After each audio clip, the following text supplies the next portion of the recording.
in the T20, it's almost like it's restart and go again.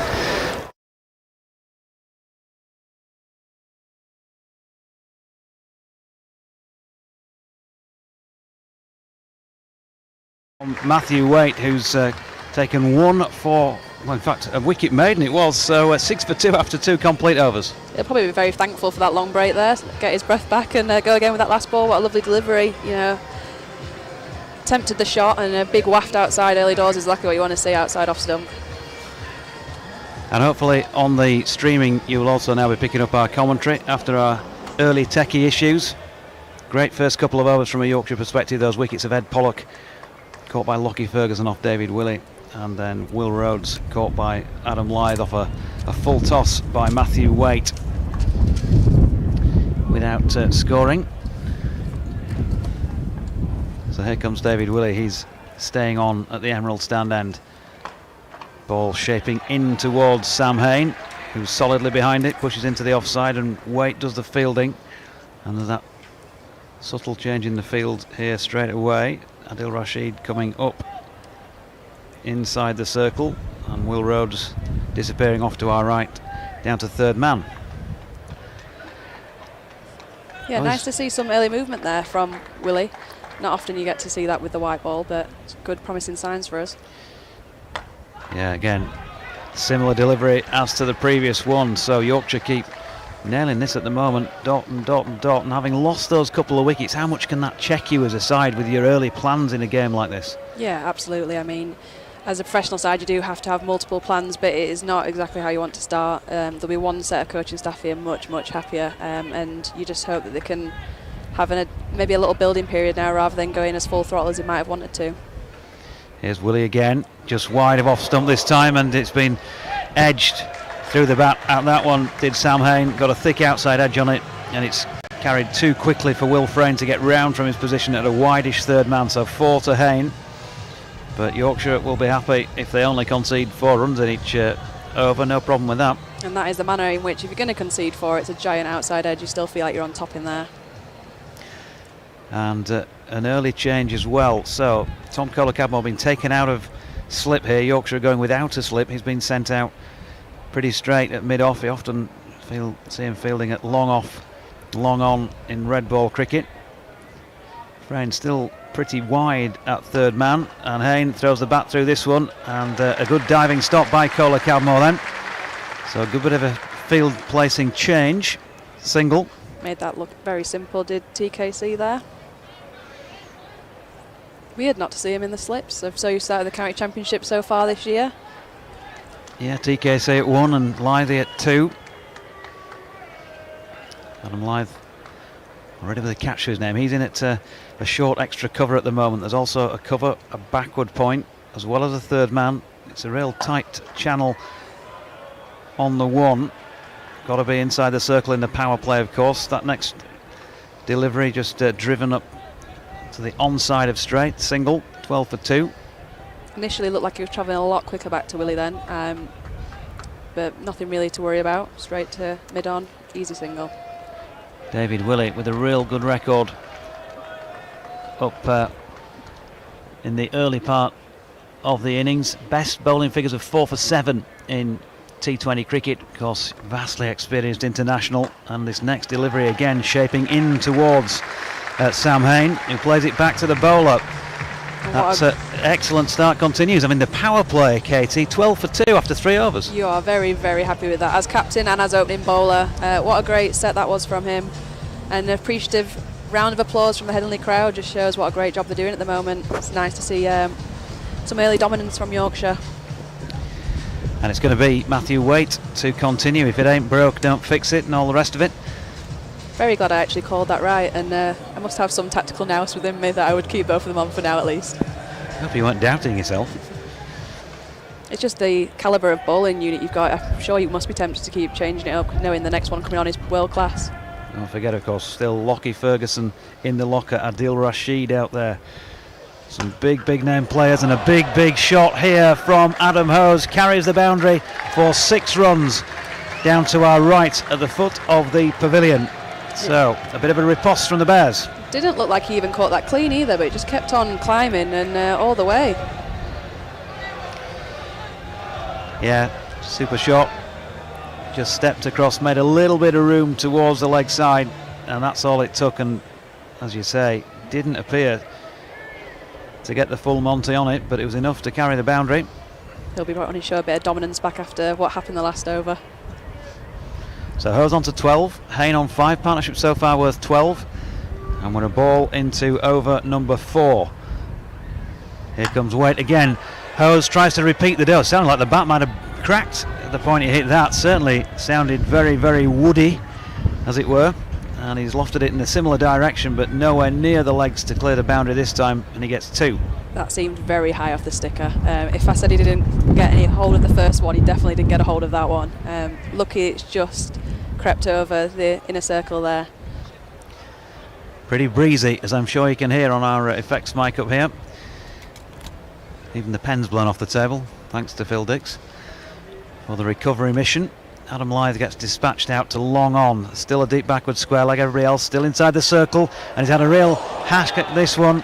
A slash wide of off stump, and an attempted diving catch couldn't be taken, and it's raced away down to the Emerald stand for 4. You wondered then just for a moment if we were going to pull off an early worldie just to add to this start. Didn't get hold of that. Gave himself some room on the leg side, full swing, and lucky he's just got that pass. Yeah, he might have needed a serious operation to produce arms long enough to get across for that one. That would have been sensational. Here's Waite again, right arm over the wicket, strays down the leg side inevitably.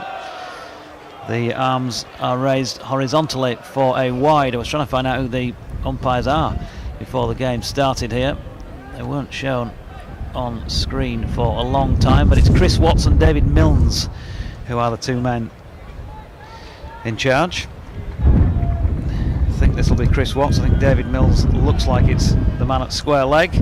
And Waite this time just straying again a little bit leg side-ish, and he's got that away nicely. Adam Hose, he's pulled it around the corner wide of Adil Rasheed, who's going to pick up the loose ball having been deposited over the boundary. So 4 more. So changing complexion, 12 for 2 after 3, 29 for 2 all of a sudden just 4 balls later. Yeah, suddenly a very expensive over, and it's not as if the batters seem to be in full flow at the moment or even connecting with it how they'll want to be, but those first 2 early sixes seem to have just put Waite off his lines and lengths a little bit. That just needed help into the boundary, that one.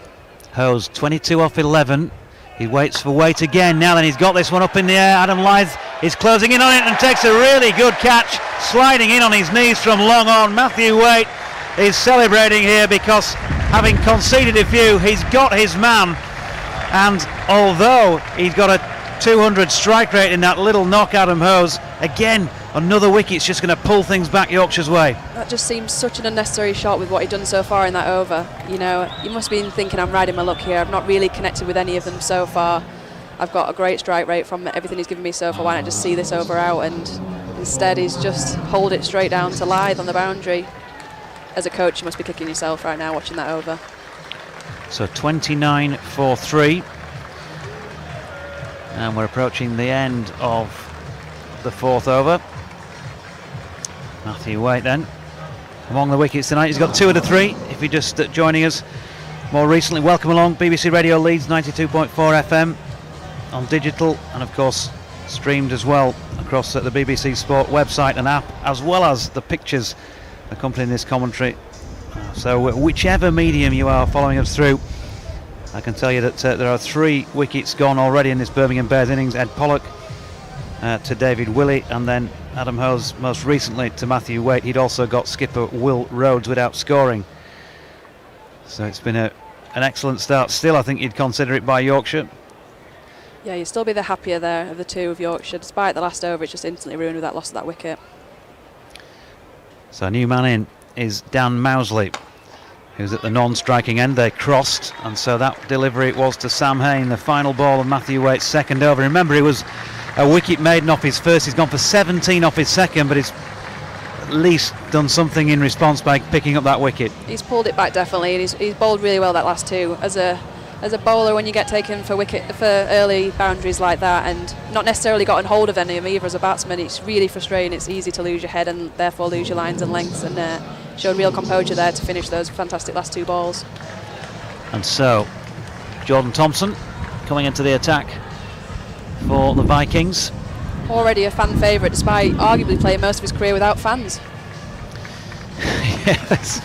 Well, of course, he got into the red ball side down in Guildford a couple of years ago. He'd already played a bit of white ball before that, but really has taken his chance and established himself in this last couple of seasons, and he's joint leading red ball wicket taker this season with Stephen Patterson on 23.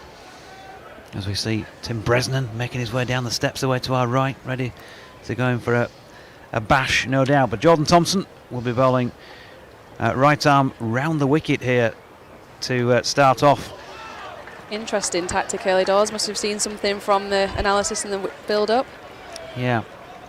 Dan Mousley then perhaps more susceptible, or finds it more difficult to score maybe from the ball being angled in towards him. This is the 17th match incidentally in T20 history between these two sides. Yorkshire have won 5 of them, 4 of them here at Headingley in their wins column. As Mousley turns this next delivery to Lythe at straight mid-wicket, there's no run. They've only won once down at Edgbaston in the history between these two sides, but they've got the better of it in recent times. 2 wins and a tie in the last 3 matches. That's a surprising statistic. You wouldn't have expected such dominance from Warwickshire over the years. But I'll give you their stats in a moment, because there's Thompson in. That's nicely played by Mousley, and plenty of improvisation in this form of the game, and that was just a lovely routine orthodox push through the covers, which kicked off a hole on a wicket end and slowed it down, didn't it, really? Thompson must be thrilled with that little bit of assistance there from the pitch. It stopped in what looked like a 4 easily. Someone left a peg out there? Looked like something like that. Or a badger. Well, hopefully not a mole. The ground staff will be a little bit disappointed if that's the case. So, halfway through the 5th. And 2 runs to Mousley there, got him off the mark. He's back on strike then, and he hammers it into the ground, and it bounces so high it's over the top of Jordan Thompson, who's, well, he's not the tallest, but then again he's not the smallest either. He's going to concede 4. It looked like just a little push there, and you thought it was going straight into Thompson's hands, but it's just absolutely raced away back over his head. And yes, so as I was saying, Yorkshire have won 5, Birmingham have won 6 matches between the sides. There's been 1 tie that I mentioned here in 2019, and the other 4 games either no result or not played. In comes Thompson again. That's pushed out into the point region. Penultimate ball of the 5th over. We're just going to have a quick change. Katie back on a little bit later on. And Jordan Thompson then. He's got a 3rd man, and again deep backward square leg Lockheed Ferguson, who's taken a catch there already. Everybody else in the ring and converging on the batsman, who is Dan Mousley. Turns this up to mid on, and there's a good attempted throw from David Willey, and we know how accurate he can be. Misses on this occasion though. Mousley takes the single. He's on to 7 at the end of the 5th over, and that's Yorkshire 36, sorry, Birmingham Bears even 36 for 3, getting carried away because the Tykes, the Vikings, are doing superbly in this opening power play. And I'm going to hand you over to Jamie. Jangir joining shortly. Thank you very much, Doigi. What a toss to win then for the Yorkshire Vikings. 36 for 3, the Birmingham Bears, with 1 over remaining of this power play. BBC Radio Leeds, all frequencies, 92.4 FM, DAB digital, BBC Sounds as well, and online via the commentaries link, bbc.co.uk/Radio Leeds. And we're going to see for the first time in a Yorkshire Vikings shirt the overseas signing for this season, New Zealand international Lockheed Ferguson, with the ball in hand. He'll be bowling from the Kirkstall Lane end, and often wonder when pace bowlers opt for the long sleeve shirt, but he's got it pulled up just in front of his elbow, and he's got his field set. So Mousley on strike, 7 to his name. Ferguson bounding in, he comes round the wicket, and it's full toss, hit down the ground. There's a misfield by Matthew Waite at mid-on, and that ball races away for 4. So Lockheed Ferguson's first delivery in a Vikings shirt, and he sees it go past his left-hand side through the inner circle, a fumble in the field, and Birmingham Bears move on to 40 for 3, 4 to Mousley. I'll tell you what's interesting about Lockheed Ferguson. It's his black spikes, Jamie. The only one that wears black spikes. Ferguson in once more. One Fuller bounces this time, and it's punched into the offside. Good fielding just in the covers there from Harry Brook. Rockets that ball into the grasp of Johnny Bairstow, keeping today for the Vikings, as Adil Rasheed just begins to loosen up. He's bowling some good pace as well, isn't he? I mean, it's only his second ball, but bowling, and that boundary, that misfield, that was purely off the bat, the pace off the bat, good timing. That was a full toss, that first delivery from Ferguson, but he gets his range in check and he comes in once more around the wicket, this time into the offside, and they scamper through for a quick single there. There's a shy at the stumps at the bowler's end. It was I think Jordan Thompson there coming in from point, and Mousley, who moves on to 12, picking up that quick single. I think for a second there thought that he may not reach his ground. The ball didn't contact with the stumps, and Birmingham Bears 41 for 3 with 3 bowled of this Ferguson over. Great energy from Yorkshire in the field as well, Jamie. If you noticed that, they're always there, only that midfield, but the energy from Yorkshire field is absolutely brilliant. Sam Hain on strike, 5 not out. Ferguson in once more over the wicket, and he goes for the ramp shot over Johnny Bairstow's head and all the way for 6 into the Emerald stand. That is fantastic innovation from Sam Hain, and maybe that's the injection that the Birmingham Bears need to turn this power play back in their favour. Brilliant from Sam Hain. You have to be brave to play that shot against a fast bowler. Knelt down really nicely, got in place very quickly. Ramp shot, straight 6 over the keeper's head. Brilliant shot. Yeah, you're quite right to point out the pace that Lockheed Ferguson has. It really complements that style of shot. And Sam Hain now 11 not out. Birmingham Bears 47 for 3. Still though, you would say it's the Vikings power play so far. Ferguson in once more over the wicket, full toss this time. It's hit into the offside, it bounces over the head of David Willey. Harry Brook coming round in the covers. No run. I beg your pardon. 1 run picked up. Sam Hain there on to 12. Birmingham move on to 48 for 3. Some great fielding from Yorkshire. I mean, that's the one thing about Yorkshire side you've seen. We saw them warm up and they were on it, and we were impressed with their catching, Jamie, weren't we? And this is what practice does. I think they've been so energetic in the field. Yorkshire have the upper hand. Good, like you said, good toss to win. Ferguson in once more around the wicket to the left hand of Mousley. He punches that into the offside. Call a cab more there. Extra cover, no run, and that concludes the power play for the Birmingham Bears. 6 overs bowled, 48 for 3. 2 wickets going to Matthew Waite, and the first David Willey. And Yorkshire electing to bowl first. Had at one point Birmingham Bears 6 for 2 inside the second over, but a bit of a counter attack from the visitors this evening, and they're on 48 for 3. I'd give that power play to Yorkshire. 3 wickets down. At one point they were losing a wicket every ball. We were hoping that it might be over in 10 overs, but the star of the show for me here I'm come to watch is Adil Rasheed. He's warming up. He was twitching his shoulder as he was doing his practice leg spin, but this is what it's all about, the mystery of Adil Rasheed. Yep, Adil Rasheed into the attack. First over for him from the Emerald stand end. His first action since 2018 for the Yorkshire Vikings. He bowls that one into the pitch, and it's worked onto the leg side. 1 run to Sam Hain. Put a bit of pace on that one for a first bowler for me. It was a bit flatter as well, wasn't it? He threw it a bit flatter. Some real England influence in this Yorkshire Vikings 11. Adil Rasheed, Johnny Bairstow keeping wicket. Dawid Malan, the world #1 test batsman, let's not forget. And of course, David Willey captaining the side. On paper, very, very strong Yorkshire Vikings side in front of this 4,000 strong crowd here at Headingley. Short once again from Rasheed, and the shot was on down the leg side from Mousley, but he's completely missed out there. The ball, I think, hit him in the midriff, and no run. That's the quality, isn't it, for Adil Rasheed? You don't know what to expect. It's the same action, same delivery, but a bit flatter. Again, another flatter delivery. Rasheed floats this one further up, and it's swept out towards mid-wicket on the boundary edge there, but 1 run. There's a man out there. Birmingham up to 50 now, 50 for 3. Sam Hain 13, Dan Mousley 13, and it's Hain, the right hand of Hain, that is on strike now. Rasheed, as he so often does, just flicks that ball up once and twice before running in to deliver. This one a little shorter, and it's just back foot jabbed square of the wicket towards point, and Birmingham pick up another wicket, another run I should say. 51 for 3. You take the singles at this time, at this stage of the game, Jamie. If you're a team that's wanting to chase, so you're happy with the singles. As long as you block the boundaries, singles can come. Rasheed then shorter, and Mousley once again looking for that pull shot.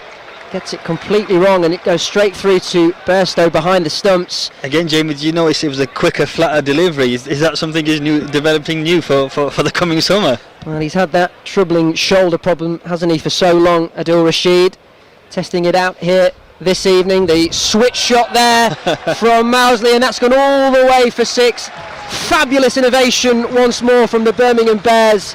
It was a leg side delivery, and Mousley just worked that into his favour, backward of square, and that one goes into the east stand for a maximum 6 to the Birmingham Bears. 57 for 3 at the end of the 7th. Beautiful shot, like you said, great innovation, and that's the thing, isn't it? You've got an international bowler that's giving you just one run. You've got to make something happen. Katie said it, every ball's an event, and that was an event. Switch hit for 6 runs. Beautiful shot.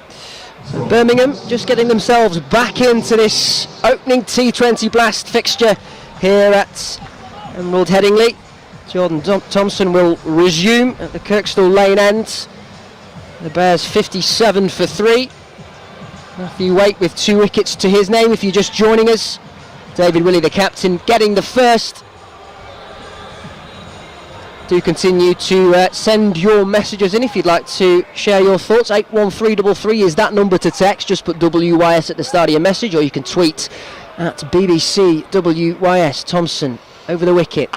So good length there, and it cramped up Sam Hain, who couldn't really do much with that. Just punches it into the offside, no run. That's a better line to bowl, I think. That's a better line. Cramp your batsman up so you don't free his arms. We know what they're trying to do now, the Bears. They want to get some runs on the board, and they're going to go after the bowlers. Yeah, Sam Hain moving around his crease as well as Thompson comes in to bowl this second delivery of the over, but umpire just puts his left arm up to stop him in his tracks. There was a bit of movement over in Cow Corner. Harry Brook just getting his fielding position on the leg side. So Thompson, second delivery of the 7th, and he comes. It's a full delivery, it's a full toss. It's worked out into the leg side. Brook comes in from deep to throw the ball into Johnny Bairstow's grasp, and the Bears pick up another run. 58 for 3. Nice action from Jordan Thompson. I like it. Good approach to the crease. Nice high arm action. Good follow through as well. I really like that. Yeah, I think Lev absolutely summed it up correctly when she said he's really turned into a fan's favourite, with barely any fans in the ground since he's been. But it's nice to see still people at the ground. It's absolutely. It is. I mean, the Western Terrace. They've been noisy. They've not shut up, have they? Do we expect no less? Thompson in once more, and this one's chipped high up into the air. Catch opportunity, but it lands just in between Tom Kohler-Cadmore and Adam Lythe, who are scampering to get close to that ball. It was punched over the head of Thompson. Mixing it up, I think that was a slower ball, mixing it up. That's what we want to see from your fast bowlers as well, a bit of variety. It's not just all about the spin bowlers that have the boxer tricks, the quicks have got them as well. Sam Hain picks up a single, he moves on to 15. Bears 60 for 3, Mousley on strike, left-handed. It's a good delivery from Thompson, full and wide on the offside. A difficult one for Mousley to really do anything with. He does well actually to work it into the offside and pick up another single. So the Bears 61 for 3 now, and Thompson finding his line and length now. 7.9 is the run rate. I'm happy with that, Jamie. If you're going to chase the score, just got to make sure that this will get away. A wicket would be nice here. Thompson over the wicket, it's worked into the leg side by Sam Hain. Another single. Ferguson fielding, square leg in the deep.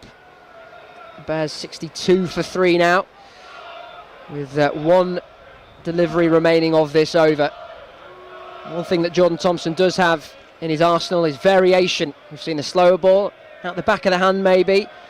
He's over the wicket this time, and it's sent high up into the air by Mousley. Kohler-Cadmore underneath it. Kohler-Cadmore takes the catch, and Yorkshire have their 4th wicket. Jordan Thompson gets his first of the evening, and the Birmingham Bears are 62 for 4. I did say a wicket would be nice. It's not always the nice delivery that could get you a wicket. A rank full toss can work as well. A bit high on the bat, I think, straight to mid-on. good catch. And did you see the technique of these? And that's what we're talking about, the warm-ups. Composing yourself, getting into position, bring the hands down, boom, straight, wicket down. Ball sent into the long off region, and Cola Cadmore, a very safe pair of hands to just stifle Dan Mousley, who was getting into his stride.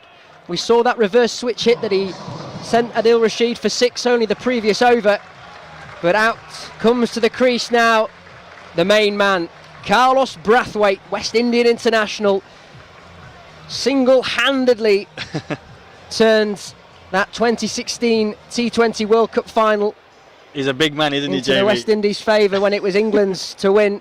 Poor Ben Stokes on that occasion. He's now batting for the Birmingham Bears, and he will face Adil Rasheed as we get ready to watch this 8th over here at the Emerald Headingley Stadium on BBC Radio Leeds, 92.4 FM DAB, as well as BBC Sounds and online via the commentaries link. Jamie Rayner and Jahangir Ahmed in the commentary position for you, and Brathwaite is off the mark as he just guides that full delivery from Rasheed into the offside. 1 run to his name. Birmingham Bears 63 for 4.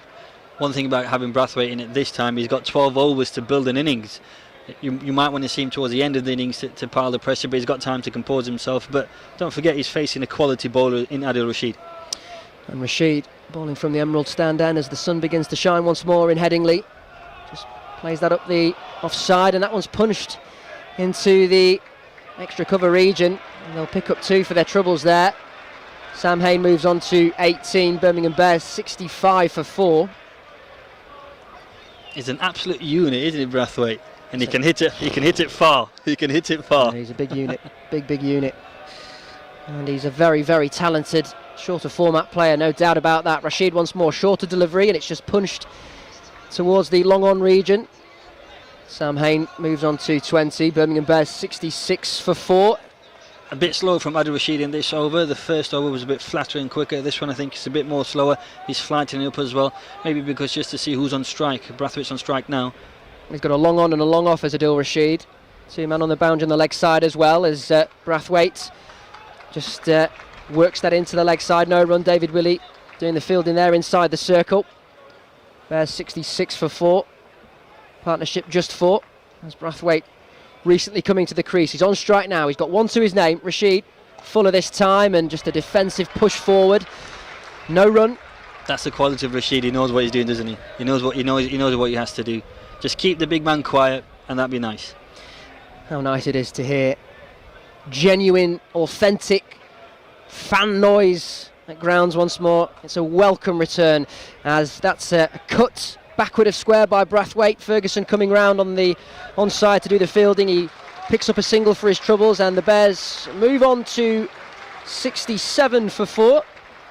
We're just going to see now a couple of the Yorkshire contingent with fluorescent bibs run onto the field to maybe change a kit for Johnny Bairstow, as his helmet is taken off the field by Dwan Ulafir. So at the end of the 9th over, Birmingham Bears 67 for 4, run rate of 7.44, and you'd have to say the Vikings on top after winning the toss and electing to bowl. Absolutely, good toss to win and deciding to bowl.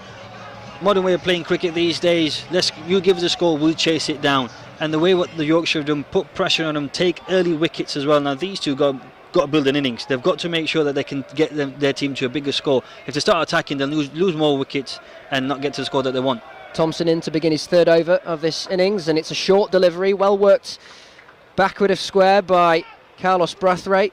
Picks up a single, good fielding in the gully region. I think Carlos Brathwaite is composing himself. He's going for an innings that he wants to build it rather than attacking from ball 1, because he was in the 8th over. Yeah, you're right. It's a bit of a rebuilding process at the moment for the Birmingham Bears, who are 68 for 4. Thompson, 2nd delivery of his 3rd over. It's a slower one, and it's flirted down towards the 3rd man region. A thickish outside edge off the bat of Sam Hain. Nice it would be to have a slip, but unfortunately there wasn't a slip. Yeah. Edge to the boundary. No slip, and that ball runs away for 4, and a welcome boundary for the Bears, with the pressure just starting to build on their shoulders. The run rate just starting to slip down, so they move on to 72 for 4. Thompson, 14 gone from his 2.2, I should say, 17, now 18 as that ball is pushed into the onside. Cola Cadmore doing the fielding inside the circle. Again, it shows how clever Jordan Thompson is. Saw the batsman running down towards him, dropped it a little bit short, didn't give him some room, a single to. Yeah, variations, as we say, Jordan Thompson has in his locker. He's got 18 for 1 so far, his figures. 4th delivery of the over, and this one shot down the leg side. There's a leading edge there. Yes. It's a caught and bowled by Jordan Thompson, reaching out in front of him. He's done ever so well fielding off his own bowling, and they've got the danger man, Carlos Brathwaite, a leading edge. It looped up into the air, and Jordan Thompson gets his 2nd wicket of the innings. Brilliant. I'm just thinking if it again was that variety we talked about, Jordan Thompson, probably a slow ball, like you said, a leading edge. Great reflexes from Jordan Thompson as well.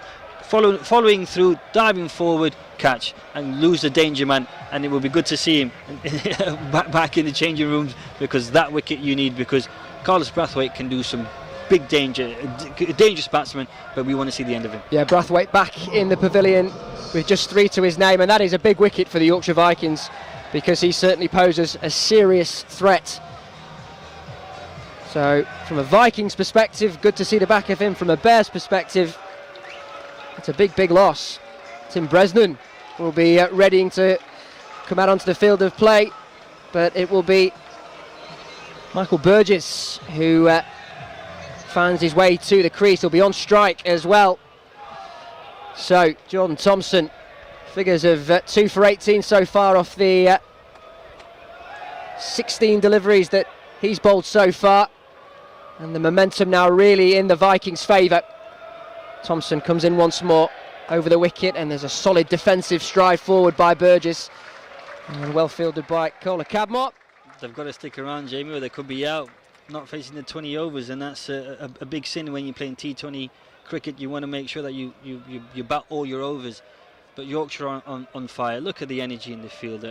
They're really up for this, because they know that this is the season. Maybe they can do something. Maybe it's too early to say that, but if they play like this, you don't know. But then again, you don't know the wicket when both teams haven't batted. Birmingham 73 for 5. Thompson, final delivery of the 10th over. It's a full one. It's pushed into the offside, and they'll scamper through for a quick single. A slight shy at the stumps from Tom Cola Cadmore, fielding at mid-off. At the halfway point then of this opening T20 Blast fixture, the Yorkshire Vikings against the Birmingham Bears. And it's the visitors, the Bears, who are 74 for 5. Sam Hain, 24 to his name. Michael Burgess, just the one. And with Matthew Waite and Jordan Thompson, 2 wickets each. And David Willey getting the opening one. You have to say it's the Yorkshire Vikings who are in the ascendancy. To guide you through the next 5 overs, we hand you now to Jonathan Doidge and Jahangir Ahmed. Yeah, so Adil Rasheed going to continue at the Emerald stand, end of the ground. Good first half for the Vikings. They tied here, 177 runs apiece a couple of seasons ago. Could we be in for another thriller? Johnny Bairstow makes a good take there after Burgess tries to flat back that one through the offside. No run, so Burgess in the early moments, not out on 1. A couple men back at mid-wicket, square leg, and also long on. Long off is also on the boundary edge as Rasheed goes full this time, and Burgess can do no more than push it back to the bowler. Also out there on the boundary edge on the western terrace side of the ground, Lockheed Ferguson. Jahangir's back with us. He looks good, doesn't he, Adil Rasheed? He's bowling really well. So far so good. He's gone for 14 in 14 deliveries. And this next one is full again. An attempted cut shot from Burgess, didn't really get hold of it. He's dropped it down behind him though for a single. Yeah, going through the variations. Adil Rasheed, 75 for 5. And he comes again, that familiar towel hanging out of the front of his trousers, and this time he has been hammered down the ground. Is that going to make it all the way? It has just dropped over the boundary rope in front of the Emerald stand for 6 runs. Pitched out a bit later, didn't he, Jonathan, I thought? Yeah, probably a bit more of a slot ball by the looks of things. Didn't need to do too much apart from step into it there, Sam Hain. And he's on to 30, 81 for 5. You imagine the home support predominance. There wasn't a huge amount of cheering going on for that blow as Hain tickles this one out to Lockheed Ferguson, coming in from the point boundary and gets a single. 31 to him. And important now, he's already gone for the 6, that he gets out of this over pretty well here. Experienced campaign out of Rasheed. See what he can come up with this time. Goes a little bit shorter of length, flatter delivery as well, and gets a dot ball for his abilities there. So Hayne 31 and Burgess 2 at the end of the 11th over. 82 for 5 now. 3 overs from Adil Rasheed so far. He's bowled well. I thought in the first over was a little bit flatter, a bit more flight in the second over. In the third over there, I think just trying a little bit more variety there, but that 6 will hurt him because he's bowled really well up to them. But one thing about Adil Rasheed that we've always had a criticism of him, maybe that's why he's not played too much Test cricket, that he always has that habit of bowling one bad ball and over. Maybe can't get away with it in county cricket, or maybe get away with it in T20, but when you're playing international you can't. But I think that's one of the things that these players have sussed out, that there might be that one bad ball where you can attack Adil Rasheed, and that's what they've been waiting for. Yeah, Lockheed Ferguson back into the attack. He bowled over number 6 and he went for 12, and he was given a breather. Here he comes now from the Kirkstall Lane end of the ground, bowling to Sam Hayne. This one just over the top of leg stump. I think Hayne stepping across, and he's got away with it. I thought that was wide. Yeah, well, on another night you've seen him signal, haven't you? Yeah, I thought that was wide. He did walk across a little bit. Got away with that one if you ask me, but good to see a fast bowler bowling. Highlight of any cricket match when you got a fast bowler steaming in and bowling full pellet. So Hayne waits. Third man, fine leg. Adam Lyth on the boundary edge in front of us at deep mid-on. There's a deep backward square leg. He rocks back and plays this short of length delivery down to third man, does Hayne, and can get no more than 1 for it. 32 to him though, Sam Hayne. He's got 32 from 19 so far, 2 4s and 2 6s. 2007 T20 runs to his name in 62 matches, averaging just over 37. Dangerous player. Michael Burgess, well, less experienced. 386 career runs to his name, and he's on 2 at the moment. Works this one down to fine leg. Played that quite nicely actually. There was some pace about that from Lockheed Ferguson on the batsman, a little bit quicker than maybe he'd first imagined it might be. But that's the thing, isn't that what Lockheed Ferguson brings to the Lockheed, is express pace, dangerous pace as well, and you don't want to really face a fast bowler. Nicely hit onto the leg side for 1. I guess in this stage, if you're not scoring boundaries, rotate the strike. Yep. Keep that scoreboard ticking. Birmingham Bears 84 for 5. Ferguson goes a little bit shorter of length this time, and he's turned backward of square leg and quickly round off the square leg boundary. Jordan Thompson with an excellent piece of fielding, got the ball back in the air quickly, prevented a second. 2 left in the 12th. 85 for 5. Now then, with Brathwaite gone, and you're looking down the list at some of the names who are already back in the changing room, they've just got to be a little bit careful here, Birmingham, and that's credit to Yorkshire for taking wickets. They're just having to make sure that they see out the full 20 for one thing, as Ferguson's in again, and once more this rushes on to Burgess, who tried to play the pull, and the ball ends up backward of point. No run. Waiting for Tim Bresnan to come in, aren't we? Yorkshire favourite, even though he's playing for the Bears. We'd like to see him on the pitch, have a little bat, give him some chin music. Yeah, he's down beneath our commentary position in the yellow Bears shirt, number 3 on his back, Tim Bresnan. Such a combative player, talented player, of course, over so many years, vastly experienced, but we've got that to look forward to at the moment. It's Ferguson going wide down the leg side and signalled by... Did he get away with that one, did he? No, got away with one a little bit earlier. So 2 overs for 15 so far, and of course the scoreboard operators have to check that now and return it to 1.5 overs because he's going to have to bowl it again. Atmosphere beginning to get going. There's a pocket of orange shirted supporters away on the western terrace side of the ground. Plenty of chanting going on. A lovely attempt at a Yorker, and that was quick from Ferguson. That's been dropped into the offside by Burgess. Played it well in the end and managed to get a run for it too. 87 for 5 at the end of the 12th, Jangir. Yeah, I give Yorkshire still Yorkshire in control for this game. We talked about when Collis Brathwaite was in to build a partnership. Unfortunately for the Bears, he's gone. So they've got to make sure that, like you said, full 20 overs, because we can't see in T20. One of the biggest sins is not playing out your 20 overs. So I do think that the Bears have to stick around, make sure they're back their 20 overs. But Yorkshire are fully in control. They know what they're doing. They've still got plenty of bowlers to come as well. They're going to hold back Ali Rasheed as well. They've got David Willey as well. Matthew Waite, 2 from David Willey, 2 from Matthew Waite to come as well. So I do think that Yorkshire here are still in control. And as long as they can take some wickets and keep that score down, they'll be all right. So Jordan Thompson, 2 for 19 from 3. He's on at the Emerald stand end. Big appeal for LBW here against Burgess, and now Willey has thrown down the wicket at the Emerald stand end of the ground. It's been prevented for going for overthrows. Looked close from here, Doji. I don't know how close it was out there, but it did look close. The LBW fight is the shout. Go back for 2 somehow. There was all sorts going on then. 89 for 5. Hayne 33. Burgess on strike. He's on 4. Jordan Thompson continuing at the Emerald stand end, over the wicket then to the right-handed Burgess, who steps right back deep into his crease and tries to loft that over the top of the bowler, but can't get it past him. We'll take a dot ball at this stage. Take a dot ball. Jordan Thompson's bowling really well, showing what he's all about. We should talk with Jamie Raynor about the variety that he's got as well. A nice slower ball, a nice fast ball as well. That's what the modern fast bowlers do now these days.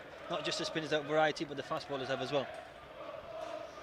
Yeah, here's Jordan Thompson again. Full now, and this has been hit high in the air by Burgess. Underneath it, Jordan Thompson had all the time in the world to make the 30 metres or so he needed to get underneath that.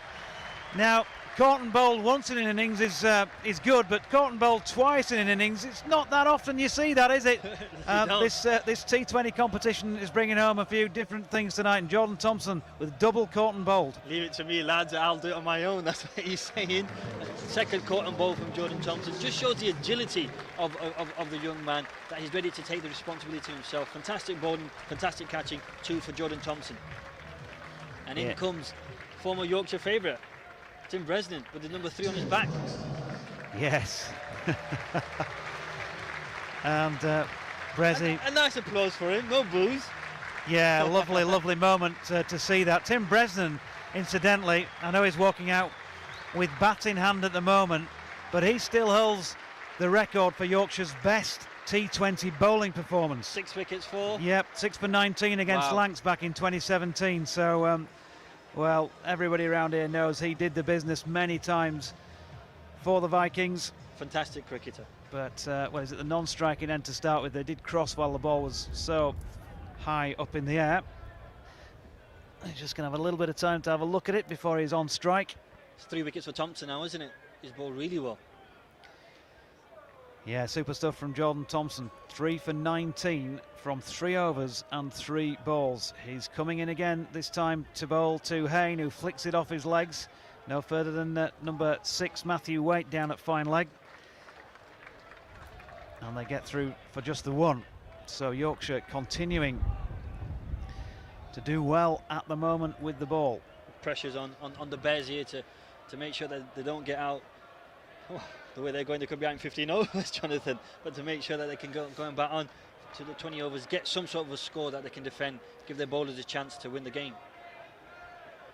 Great conditions for batting in the evening. First up here, low full toss to Bresnan, his first ball against the Vikings then in T20 cricket, and he's going to get back for a second. The old boy, the legs were pumping away on that second run, but he managed to get himself in.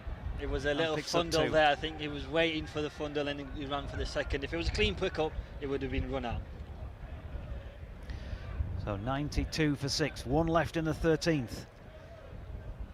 Yorkshire asking plenty of questions here, and as Jangir just said, the last thing you want in a T20 game is to not face all 120 balls. Got to maximise that opportunity, but when you've already lost 6 wickets this early in the contest, just gives you that dilemma, doesn't it? How hard can we go here? Bresnan hammers this one up to David Willey, who fumbles it in trying to field it just inside the circle, and they get through for a single. Bresnan on 3, Hayne 34, 93 for 6 at the end of the over, and Jordan Thompson with a superb spell there for Yorkshire tonight. 4 overs, no maidens, 3 for 23, Jangir. Absolutely brilliant. He's bowled really well as well. He's shown what it's all about. Don't forget he's signed a new contract with Yorkshire as well, just to show what he means to the club.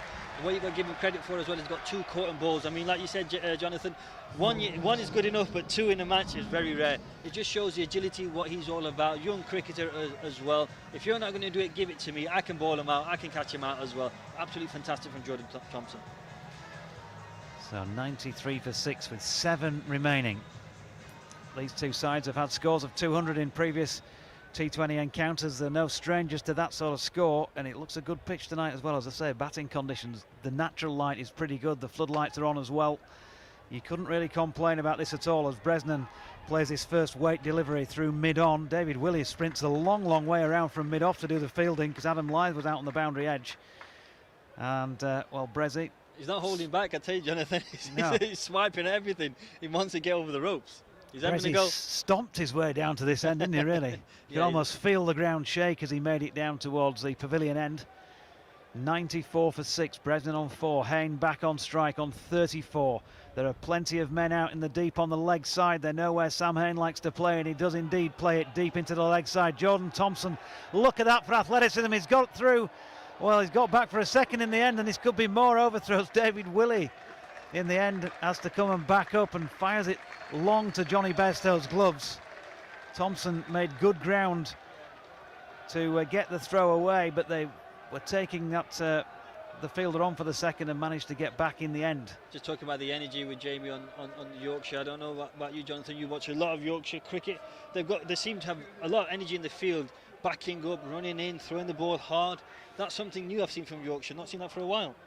Yeah, I think they work really hard on this, and I think having David Willey as the T20 captain will be a massive asset with the players he can call upon now, but even when they're back on England duties, the Rasheeds and the Bairstows of this world.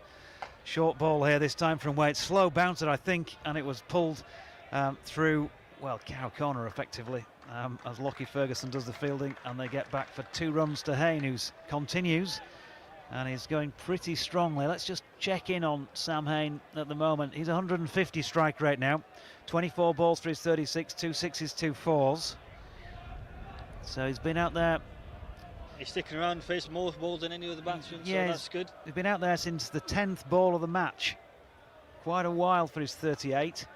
But he's got to glue this innings together now, I guess, with people falling around him. And he gets another single to deep backward square leg to Jordan Thompson. Another slower short ball from Matthew Waite. They're thinking about this Yorkshire clearly with the ball. Yes, they've gone for a few, but it's T20 cricket, and I think 99 for 6 after nearly 14 overs is a good return with the ball. And the batter, you've got Tim Bresnan as well, the experience of Tim Bresnan. Even though he's having a swipe, you want him in this situation because he can change it. Waite to Bresnan, short ball pulled through mid-wicket this time by Bresnan. Thompson and another fielder, Ferguson, converge on it, and Ferguson has just managed to keep it inside the Western Terrace boundary rope. Has he got away with 4 there? Because it could be over. I thought he touched the rope, to be honest. Did with you? You've got really good eyesight because he's about 100 metres away down there. It looked like it was about. Well, it's not a 4. I could be wrong, but I am wrong. It's not a 4, is it? You need to give me your optician's mobile number. I think I'm going to go see them if you can get your eyesight sorted out. It's not that good, Jonathan. 101 for 6 then, so 100 up in 13 overs and 5 balls, and Waite in to Bresnan, who lays his bat on this one, runs it to Rasheed, who's just inside the circle at short third man. They get another single. Interesting that Matthew Waite, I guess, probably a couple of years ago when Tim Bresnan was announcing he was on his way to Birmingham, he was probably the natural replacement in the squad as the all-rounder to pick up on what Brezzy had done. I know Jordan Thompson's now really thrown his weight behind that one as well to force extra competition for that all-rounder spot. David Willey's now in there, but sort of the young pretender against the old experience. Big boots to fill, isn't it? Big boots to fill. I don't know how, as a young player, you'd take that, saying Tim Bresnan's going, you come in, and that's your responsibility. A lot of pressure to have on a young batsman or bowler or all-rounder. But I do think Yorkshire have 2 good all-rounders. They have in Jordan Thompson and Matthew Waite, and that's only a good thing for the club. So Adil Rasheed back in for his final over. 3 overs for 22 so far. Tim Bresnan will have played with and against him on many occasions, and he tickles that first delivery fine to Matthew Waite and gets a single. Interesting. I'm always interested to know who bowls which overs. I always keep a note of which over each bowler bowls. Yeah. Jordan Thompson overs 5, 8, 10 and 13, for example. It's the sort of matchups that are going on out there, isn't it?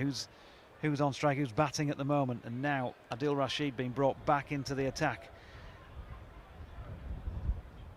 What is this all about at this stage of the game? Sam Hain can't confidently play that away. He gets a single down to Adam Lyth at long on, but certainly didn't look like he'd timed that as well as he would have liked. Not taking a wicket yet, Adil Rasheed. Would you say that real worry, or would you just want him to contain one end? I think he's just got to try and block up these last 4 balls best he can, hasn't he? And because of the wicket situation, again, they're just running this around. Bresnan picks up another single down to short third man, and I think that is such an important thing in this innings. 6 wickets on the board. You know, how deep do you want to go before you start losing 7, 8 and 9? Still plenty of time left in the game. There is. Well, is there? 5 overs and 3 balls with 105 on the board and 6 wickets down. It's a testing time for the Birmingham Bears as Hain plays the reverse sweep. Milan gets that into Bairstow, who whips off the bails and takes one of the stumps with him, but couldn't prevent the run. So 41 to Hain, 9 to Bresnan. 2 balls left in the 15th, 106 for 6. The Bears here. I think Bresnan might have a swipe here. He might have a go. Yeah, okay. I think he might have a go. Jangir's money's on the swipe. I think he might have a go. Is that a new innovative T20 shot? Yeah, he's going to have a go here. The forward swipe or the backward swipe? Here's Rasheed over the wicket. Will he play the no? He plays a cultured little push into the offside, which brings him nothing. He did run down. He should have listened to you, shouldn't he? He did run down, didn't he? He did run down the track. He did run down. He should have listened to Jangir. 1 more ball left for Adil Rasheed. Tim Bresnan, 1,600 odd runs to his name in T20 cricket, and Rasheed, well, Brezzy tries to play the reverse sweep but misses out. End of the over, he's on 9, Hain 41. And 106 for 6 after 15 overs. And we're going to have a change in the commentary box. Here's Jamie.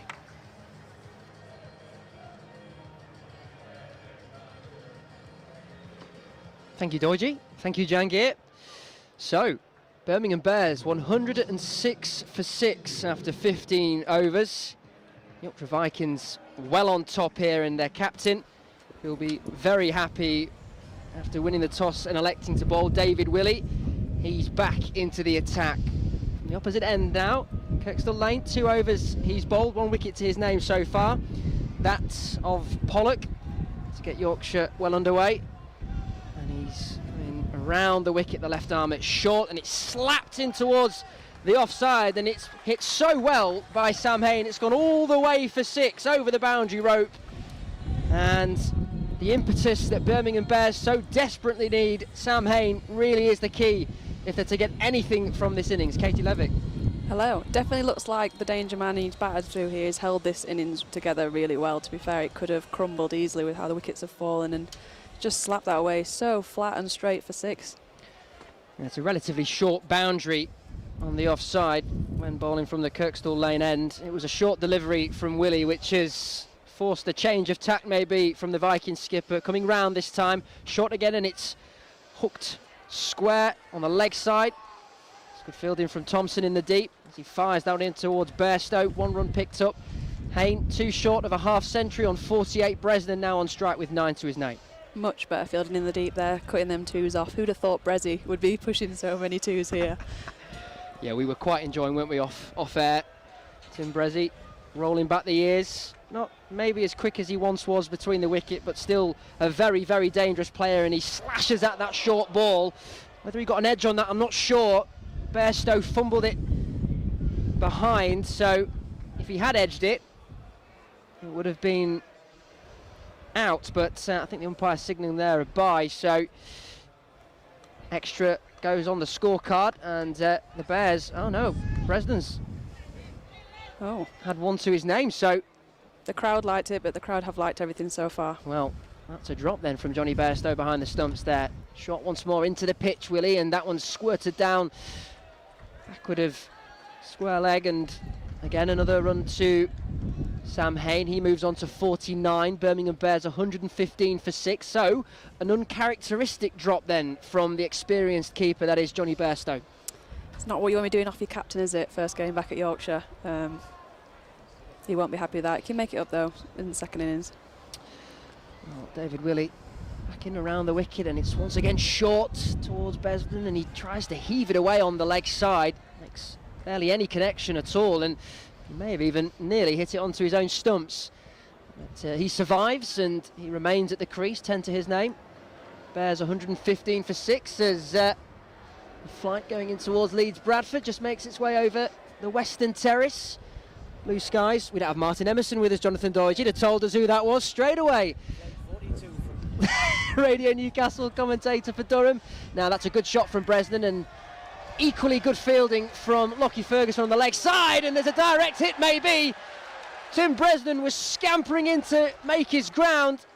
The Yorkshire Vikings players looked to the square leg umpire, but nothing doing, says he. Ferguson felt sure he had his man, but Tim Bresnan gets 2 to his name. He moves on to 12. The Bears 117 for 6, but a tight call there. I'd love to see that again. A direct hit from the deep. You've got Bresnan, full length sprawl. It's got to have been close, surely. Well, that is the modern way of fielding. A great dive from Lockheed Ferguson on the boundary edge. Jordan Thompson then retrieved the ball from Ferguson, and that bullet right arm testing the pace of Tim Bresnan, which is certainly worth questioning. And fresh from those fielding antics, Lockheed Ferguson back into the attack. So 16 overs gone then of this first innings of Yorkshire Vikings T20 Blast campaign.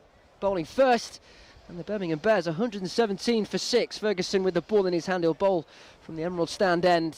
The sun is shining here at Headingley. The weather is absolutely perfect, and we are starting to feel a little more normal, aren't we?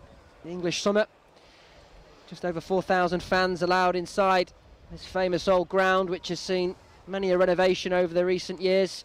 None more so than that impressive Emerald stand facing directly opposite us here in the commentary position.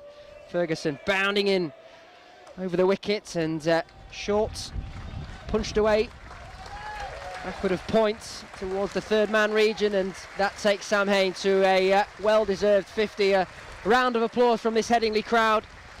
He's been expansive when needed. He's kept this Birmingham Bears innings alive, and with 50 runs to his name off 32 balls, 2 4s and 3 6s, the glue really to the Bears attack. He really has kept this innings together, and to say he's got such a good strike rate there, which you wouldn't have expected having watched it live. It's not as if he's gone absolutely berserk into the stands at all balls, and it's just showing you how easy it can be if you just apply yourself a bit. Ferguson over the wicket. This one sent in short towards Bresnan. It hits his midriff, and he goes for the run at the other end, and Ferguson, fielding off his own bowling, strikes the wickets at the bowler's end. Bresnan once again makes his ground, but a very clear ploy from the Vikings. Target the end that Tim Bresnan is running towards. Can imagine that as being said many times in the meetings in the build up to this. But that umpire is not appeasing himself to the crowd here. Many direct hits, and he's just not budging. Having none of it. The Birmingham Bears 119 for 6 now. Great to see though Tim Bresnan back at Headingley. Again, we were saying off air, it was so nice to hear him receive the reception that he so thoroughly deserves for the years that he's served this great county that is Yorkshire. Full delivery this time from Ferguson. It's worked onto the leg side by Sam Hain. It's a great delivery at this stage of the game, just really up there in that block hole, hard to get away. Will Frayne doing the fielding in the deep. In the square leg region, 1 run. Hain 51, Bresnan 13. Bears 120 for 6, with 16.3 overs bowled of this first innings. Got a bit of cloud cover over the main pavilion here, and the wind's picking up. As you can hear, the cloud cover there. Yep, short sleeve shorts, not the best option from Jamie Rayner as Bresnan squirts that into the onside. The offside, I should say. Jordan Thompson out there doing the fielding, and he picks up another run. Bears 121 for 6. What do you make then so far to how the Yorkshire Vikings have gone about their business, Katie Lovick? Seem to be really clinical so far. You know, they've obviously bowled to the plans. Birmingham would not want to be at this stage of the game with 6 on the board already, and they just seem to, as we already said, they had such a world-class bowling lineup that everyone's just continued on from the good work previous. Ferguson once more, express pace there, and there's a thick outside edge off the bat of Hain, but bounces just outside the wicket, and Adil Rasheed inside the circle. Just at a deep slip, doing the fielding there, so he picks up a run. Bears 1-2-2 for 6. Just really showing his class in this over. Ferguson is just right on the money, making it difficult to get away, saying to these two set batters that can take it all the way, look, you're going to have to run your runs, Leo, lads, and that's going to be tiring for you for the last 3 overs. We talk a lot about the qualities that this Vikings team pose in terms of batting and bowling. Of course, Lockheed Ferguson, the overseas player, but fielding as well. That's something that go hand in hand with this Yorkshire Vikings side, and they've fielded relatively well for the best part of the 16.5 overs we've seen so far. Ferguson, full delivery, fast, too quick for Tim Bresnan. Straight in the block hole that was. And Johnny Bairstow gratefully receives the ball in his grasp. And that concludes the 17th over of this Bears innings. And they 1-2-2 for 6 with 3 overs remaining. I mean, we'll be looking for 150. That reachable? Yeah, I mean, that would definitely be your first target here. I think looking at this batting lineup that Yorkshire have got on display, anything less than 150 and not even really troubling them, but who knows how it'll play in the second innings. Another change to the bowling attack sees Matthew Waite return from the Kirkstall lane end. Yeah, you'd have thought that Willie would like to save himself one of the last couple. Probably just a roll of the dice there to try and break up his partnership when he came on before. So Waite in once more over the wicket. It's a full delivery, and again up in that block hole. Not much you can do when it's delivered to you like that, and Sam Hain, who is well set on 52, just digs it out, no run. Hain giving himself some room there on leg side, but Wade did so well to follow him and keep it in that block hole. So there's a long on deep mid wicket and deep square leg as Wade comes in once more, and it's punched down towards long on. David Willey doing the fielding there, 1 run.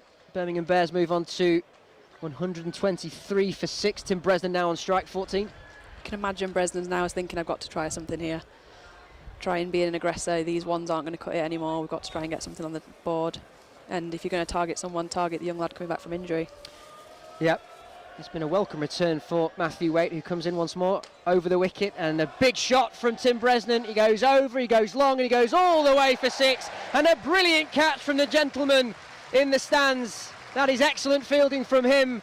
And now we've got to sanitise the ball, though. Yes, that is the modern way now. In the current COVID climate, the ball is kicked by Tom Kohler-Cadmore towards the umpire, who will sanitise the ball, as Katie Levitt quite rightly points out.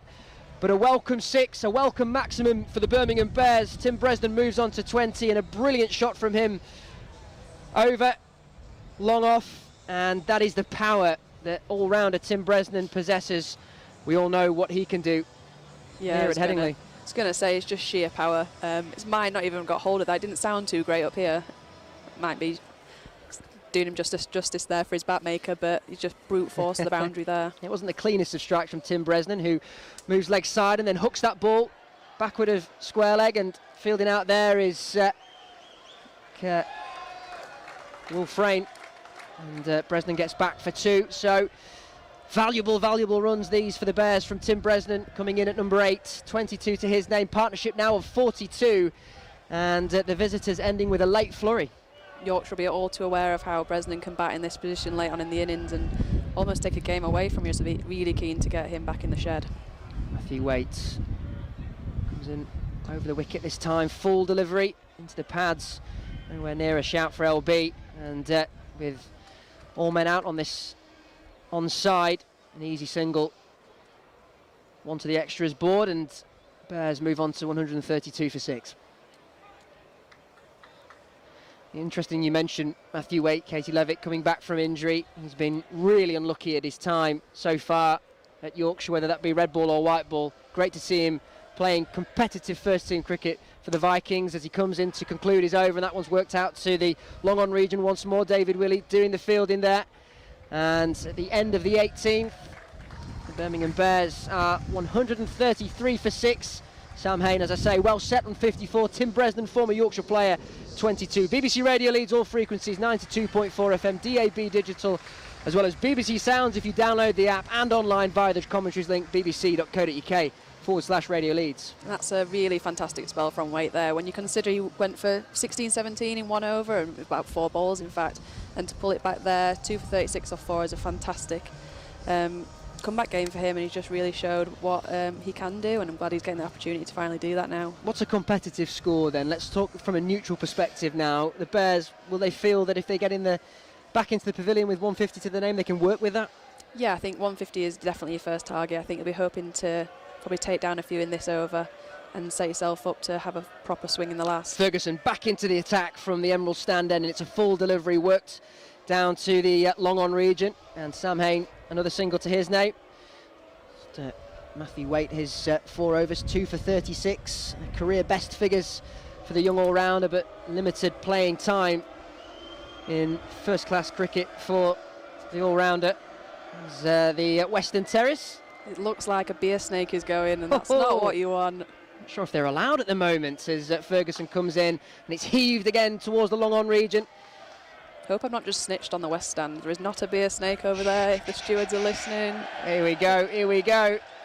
There's a bit of steward intervention in the Western Terrace. Eyes firmly on the field of play as well, but whether they're allowed to or not, just great to see the antics. Hear the antics once more in the Western Terrace. There's some great fancy dress there as well. They're certainly enjoying themselves, and so are we on BBC Radio Leeds. Birmingham Bears 135 for 6. Sam Hain on strike, and he works that ball into the leg side. It beats the man inside the circle, and then fielding out on the edges. Will Frayne, has he made a mess of that, or has he just about saved his blushes? All in all, though, it's allowed Birmingham Bears turn a 1 into a 3, most definitely. And we praise the Vikings for the fielding that they've been able to carry out so far. A rare fumble in the deep on the onside, and Birmingham Bears 138 for 6.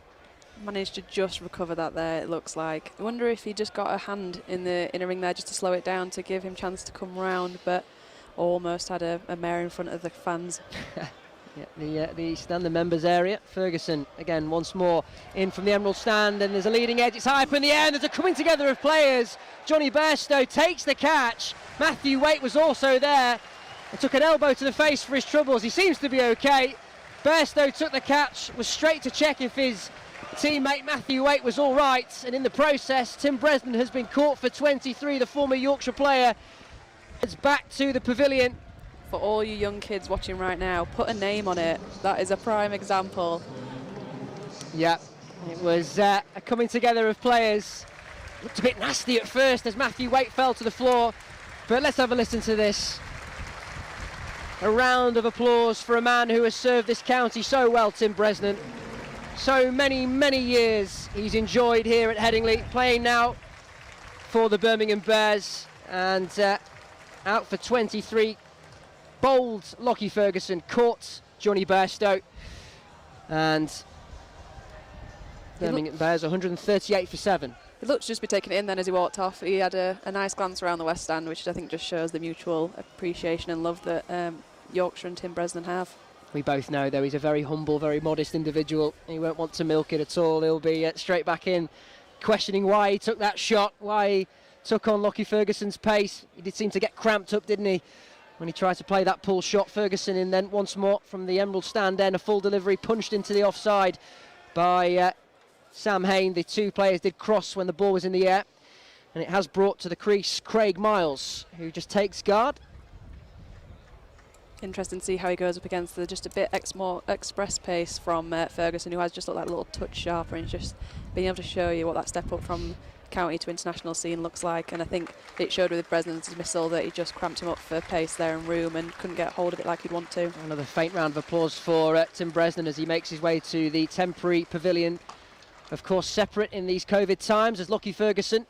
Full delivery is worked into the long on region by the new man at the crease, Craig Miles, and that concludes his 4 overs. A first wicket as well, we shouldn't forget, in a Yorkshire Vikings shirt for the overseas player, the New Zealand international. 29 for 1, or 1 for 29 I should say, from his 4 overs. Lockheed Ferguson. Almost gone under the radar a bit there. He's just gone about his business, and he's just been so clinical that not got the wickets necessarily that he deserved from his spell, but it's what T20 is all about, is partnership bowling, and knowing you've got someone like Lockheed Ferguson at the other end holding you an end and bowling to a great plan gives the younger players a bit more confidence to try something new, try execute your plan. And today Waite and Thompson are the ones that picked up the wickets, but not to forget Ferguson's role in all that. He makes his way to the deep mid-wicket region, and a thumbs up to the Western Terrace, and they welcome him with a round of applause as David Willey begins the final over of this Bears innings. It's a short one as Craig Miles just flexes those knees. A short one that probably didn't get up just as much as Miles might have thought there. It seemed to follow him as he went all the way down. Yeah, taken by Bairstow, no run. Bears 140 for 7 with 5 balls remaining of their first innings. On BBC Radio Leeds all frequencies, if you're just joining us, Yorkshire winning the toss and electing to bowl. And the Vikings have pretty much been on top for the majority of this innings. Sam Hain, though, 59 not out, has been the real glue in this Bears innings. Craig Miles just flicks that one off his legs into the onside. Ferguson doing the fielding, he picks up a run. Bears 141 for 7. The danger man really now is Sam Hain. What can he do with 4 deliveries remaining of this first innings? He should be seeing it pretty nice now. You know, you'd be hoping he can find the boundary at least a couple of times in this over and getting past that 150, give him something to bowl at. The left arm of David Willey captaining this Yorkshire Vikings side, coming around the wicket. It's short again once more. It's slapped at straight to the man in the covers, and it's taken there by Will Frayne. Looped up into the air, and it's deep cover there was Will Frayne. Took that catch relatively easy in front of the east stand, and that danger man Sam Hain is out for 59, a well constructed 59 it must be said, coming off 40 balls, 2 fours and 3 sixes. But really now, with 3 deliveries remaining, this is the perfect scenario for the Yorkshire Vikings. Yeah, they'll be pretty happy with how it's all played out so far. Apart from Sam Hain, really, Yorkshire dominated throughout this, and Hain's the reason that Warwickshire got anywhere near a defendable total, at least have something to bowl at now. He had to do that in the last overs, absolutely no shame in that. And if you're going to go for it, that's the side you want to go for, with your leg side packed out with all your deep fielders. Yeah, shorter boundaries, isn't it, on that offside as well. Very inviting, and with the short delivery there, he had to flash his bat at the ball. You're going to flash hard. Flash hard indeed. New man at the crease, Briggs on strike, and he again flashes at that ball himself. Goes straight through though into the grasp of Johnny Bairstow, no run.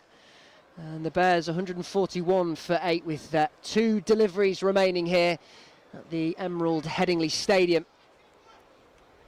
Just looking to get out of his over now, Willie. He's done all the hard work. You've got 2 young batters. I presume they're young.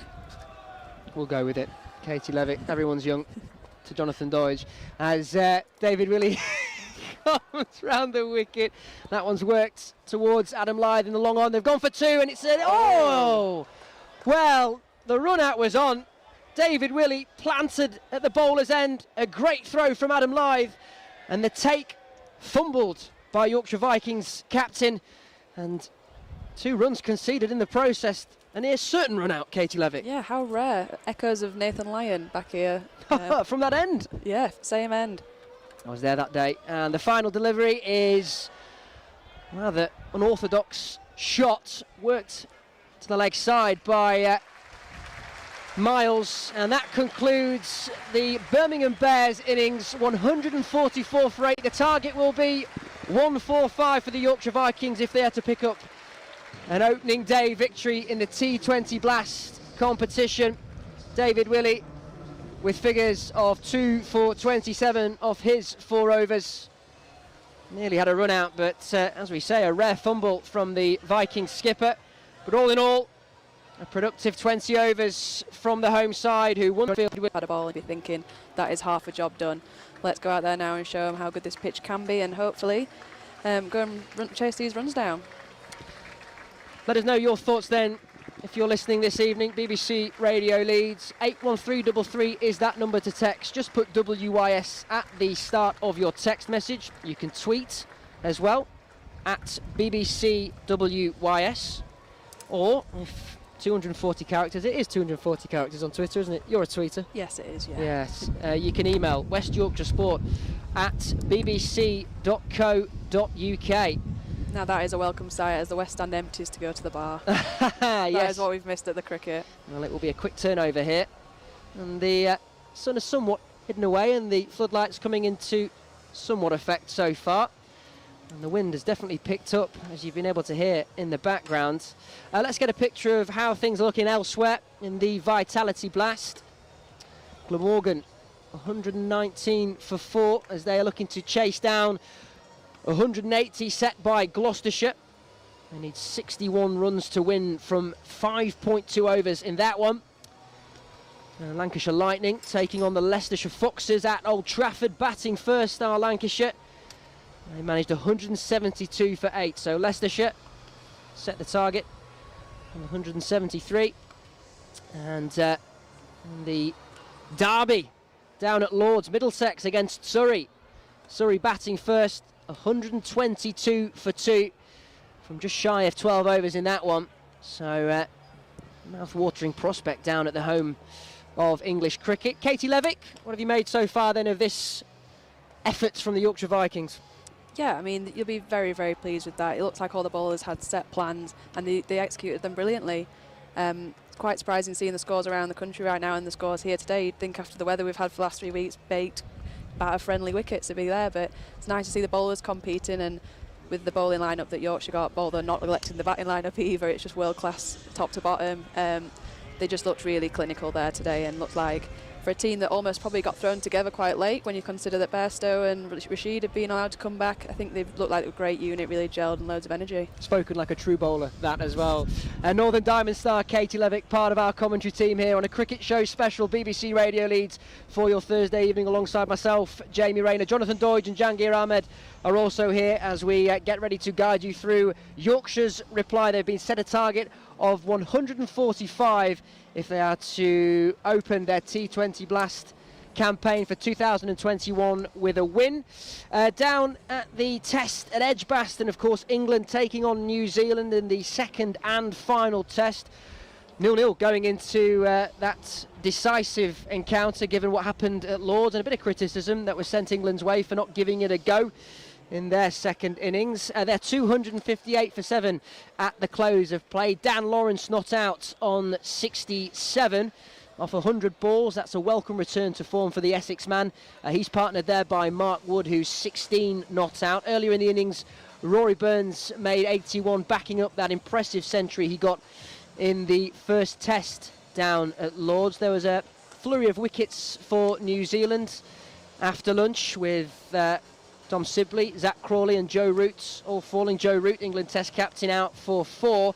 But as things stand at the end of day one, England are 258 for 7. Now, we're going to play you a little bit more now of a chat that I had with Yorkshire's overseas player, Lockheed Ferguson, who of course has got a wicket to his name in his first outing in a Vikings shirt. Of course, he's not only played T20 Blast, or he's not only going to play T20 Blast cricket this year, he's also part of the IPL setup, which of course was suspended because of the worsening COVID rates in the country. We now know, of course, that it will be played in the UAE.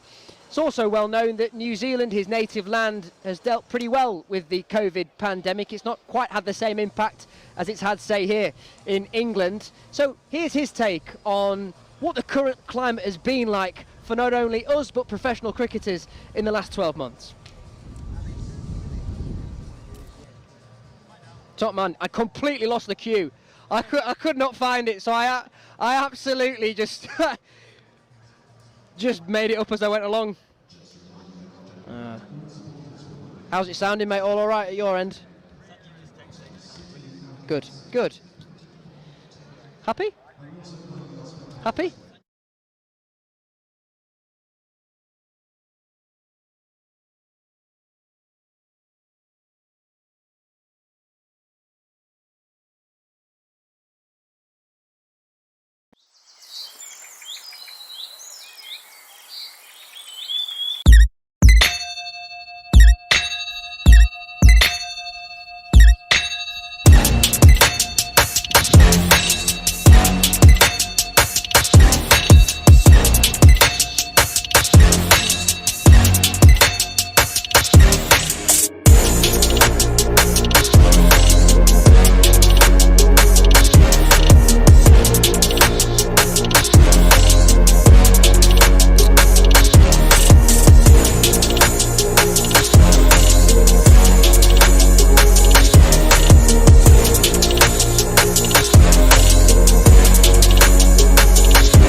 Right, for me was Jordan Thompson. His 3 wickets, 2 cut and bowled. He was absolutely brilliant. So let's see how this run chase goes on. Now, I'm happy with chasing 145 to win. Yeah, I think Yorkshire will be as well. And Adam Lyth has gone big straight away. One bounce and into the boundary at the foot of the Taverners stand for 4 runs. Super start from Adam Lyth. And bowling this first over, by the way. No time wasting there. Straight away, let's get on it. 4 runs. Yeah, Danny Briggs is straight into the attack at the Emerald stand end of the ground for the Bears then. Adam Lyth, left-handed of course, open stance, flicks it away off his legs and out into the deep where it's returned for the concession of 1 more. So positive start for Yorkshire, 5 off the first 2. What an opening combination this is, Adam Lyth and Johnny Bairstow. Quality all the way around. You've got the international experience of Johnny Bairstow, and then you've got the experience of Adam Lyth. Let's be honest, he should have been there as well. It just didn't work out from that international level, but he's one of those cricketers that franchise teams keep an eye on him. I know he had a small stint with the PSL in the Pakistan Super League, and if it was being played in Pakistan in the off summer, he probably would have been out there having a whack at that, because currently it's being played in Dubai. But Johnny Bairstow on strike now. Yeah, Bairstow right-handed of course, pushes that out into the offside, where quickly scurrying in to do the fielding is Jake Lintott, the only man we didn't see with the bat for the Bears. So no run to this one. Adam Lyth, you look at his record. I mean, he's a great player in all formats, to be honest with you, but his record in T20, I can't believe he's not been picked up by a sort of big bash or even an IPL. Absolutely. As Bairstow pushes a single up to long off. So 6 without loss after 4. Yorkshire, they know what they're chasing here, and it's not the biggest of targets, although obviously sometimes they can be the ones that prove the trickiest to chase. Lyth's gone. 5th ball of the innings, and Adam Lyth has slapped that one straight to cover. So having got the 4 off the first ball, Danny Briggs has produced the riposte, and Birmingham are already among the wickets. Yorkshire 6 for 1. He's disappointed with that because he sliced it, did get hold of it really well, straight to the covers. Should have done a bit better, waited for it. I think the spin, starting with spin in these conditions as well, because it's just getting a little bit darker as well, the sun beginning to set as well, the lights are on as well, so maybe that had something to do with it. But yeah, Yorkshire are losing Adam Lyth 6 for 1. Bairstow, a bit of pressure on Bairstow now, because he's got to stick around. I think you don't want to lose a wicket in the first over. Regular wickets, that's what happened. That's what did the Bears. We just don't want to see that happen to Yorkshire. No, 5 off 3. It was caught by Craig Miles, was the man at cover. So 5 off 3 for Lyth. Yorkshire already 1 down, and Adam Lyth's a pretty big wicket as far as the game goes. He's a very positive starter for Yorkshire, and has of course got the highest individual score in T20 cricket for the county. But not a bad man to come in now. No, Dawid Malan. I think he's ranked quite highly in the world. Yeah, I think he is. I think he's really up there. He's really up there. But the experience that he's gained with the Punjab Kings as well in the IPL won't do him any harm. Yeah, number 1 in the world on rankings last year, and Malan gets a wide first ball. And this has gone for 4 as well, so double blow for the Birmingham Bears, because he's going to have to bowl this one again. And the fire hydrants pump stuff out over there in front of the Western Tourist, whatever they call it. It's fiery anyway. 11 for 1. It's a fiery start from the Vikings as well. Runs are coming though. I mean, they are coming. Yep, so 5 off that delivery, and Malan gets a similar ball this time, tickles it round the corner himself, but doesn't get a run. So 11 for 1 after the first over, compared to 6 for 1 in the Birmingham Bears innings. And straight away, you've got a good start for a head of steam for Yorkshire. Absolutely, yeah. If they got 11 runs and over, they'll be happy with that. But going back to Malan, I think his success in T20 has surprised everyone. When he came into the England side, there was talk about having him or Yorkshire's Joe Root. Well, now Yorkshire's Malan as well. So I think his T20 success has been a surprise. But the way he's played at international level, he just seems to be scoring runs for free for England. Yeah, super record. Let's bring up that record as well. He has, and he's got 6,921 T20 runs in 230 matches, a high score of 117. You don't get too many T20 tons, of course, averaging over 33 in all those matches. That's a brilliant effort. That's absolutely brilliant. You'd take that any day. So over number 2 is going to be bowled here by Dan Mousley, and that's pushed up to long on by Johnny Bairstow. First ball of the over for a single. Interesting they're going with 2 spinners, Jonathan. Yes, maybe they've been doing their homework and think that that the early Yorkshire batsmen might be more susceptible or might be a little bit slower starting when there's not pace on the ball. But you've got 2 quality batters out there. England internationals, any team would want these 2 their side. Plenty of IPL experience as well, franchise cricket. Sunrisers Hyderabad for Johnny Bairstow. If there is a criticism of David Malan, it's sometimes that he can take a few balls to get going, and then if he gets out, he's chewed up a few deliveries. As there we see, he pushed that into the offside and Brathwaite fields.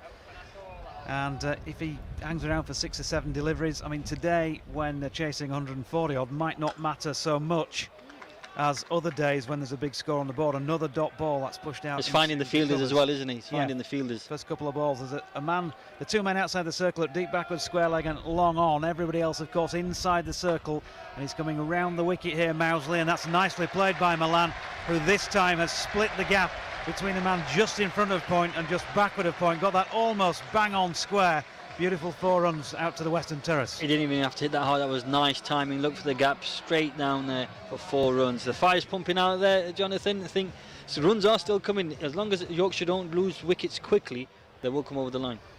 Yeah, and of course they're bat right down, and we think, we're not sure, but and from a Yorkshire perspective we hope they don't have to use him, but we think Adil Rasheed might end up batting at 11 tonight. Would you believe that? The quality of the man batting at 11, that tells you everything about this Yorkshire side.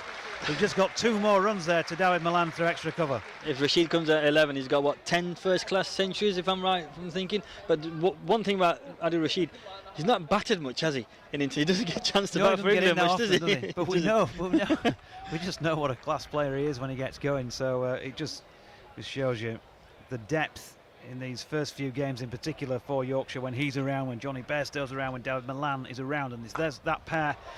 Latter two who are in at the moment, and Malan lofting that one over the infield. That's a beautifully weighted shot from Malan. Didn't try to hit it too hard and lever it right up in the air. Just got enough on it to clear the field, and it runs away for 4 into the Western Terrace. Showing his quality. You just say that one criticism about Malan is wasting his ball. So he's played 2 dots and then followed them up with nice boundaries in that over. If he can continue this, Yorkshire will get to their scores very quickly. And don't forget, on the other side, Johnny Bairstow is a bit quiet. If you keep him quiet and you're scoring runs on the other side, and then if he wakes up, then I feel sorry for the bowling side.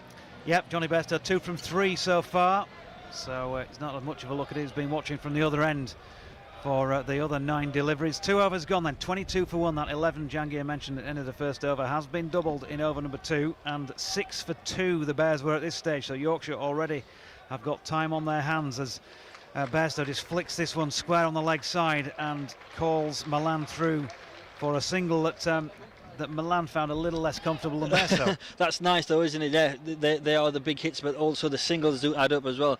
Johnny Bairstow just touching it, dropping it on the leg side and calling Malan through to a run.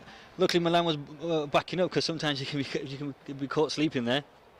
Briggs again bowling by the way, and he's dropped this one down the leg side. Malan just watches it through, and Sam Hain, Michael Burgess, my apologies, is of course keeping for the Bears, does the cleaning up. And here once again is Briggs, and turned into the leg side by Malan. Brathwaite does the fielding.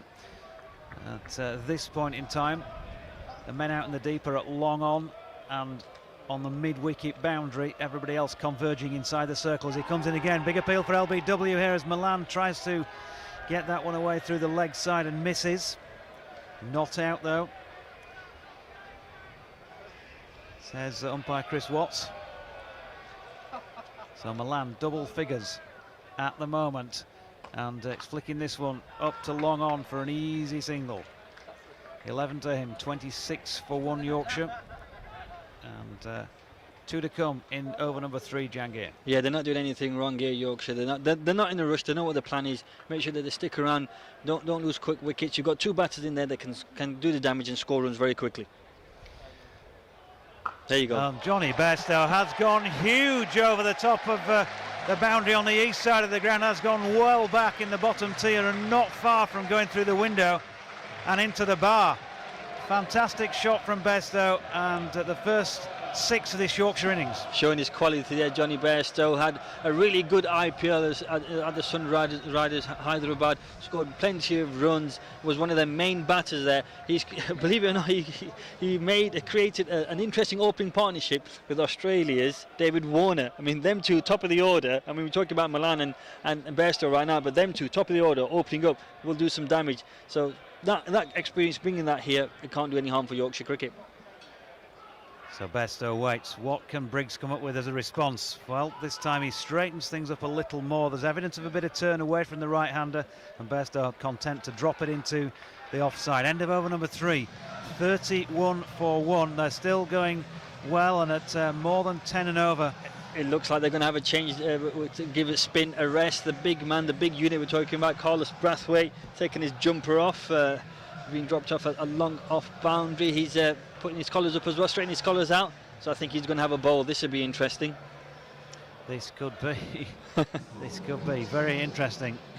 The big West Indian, of course, as we referred to much earlier in the show, the hero of the 2016 World T20 final when he hammered Ben Stokes for 4 successive fours. It looked.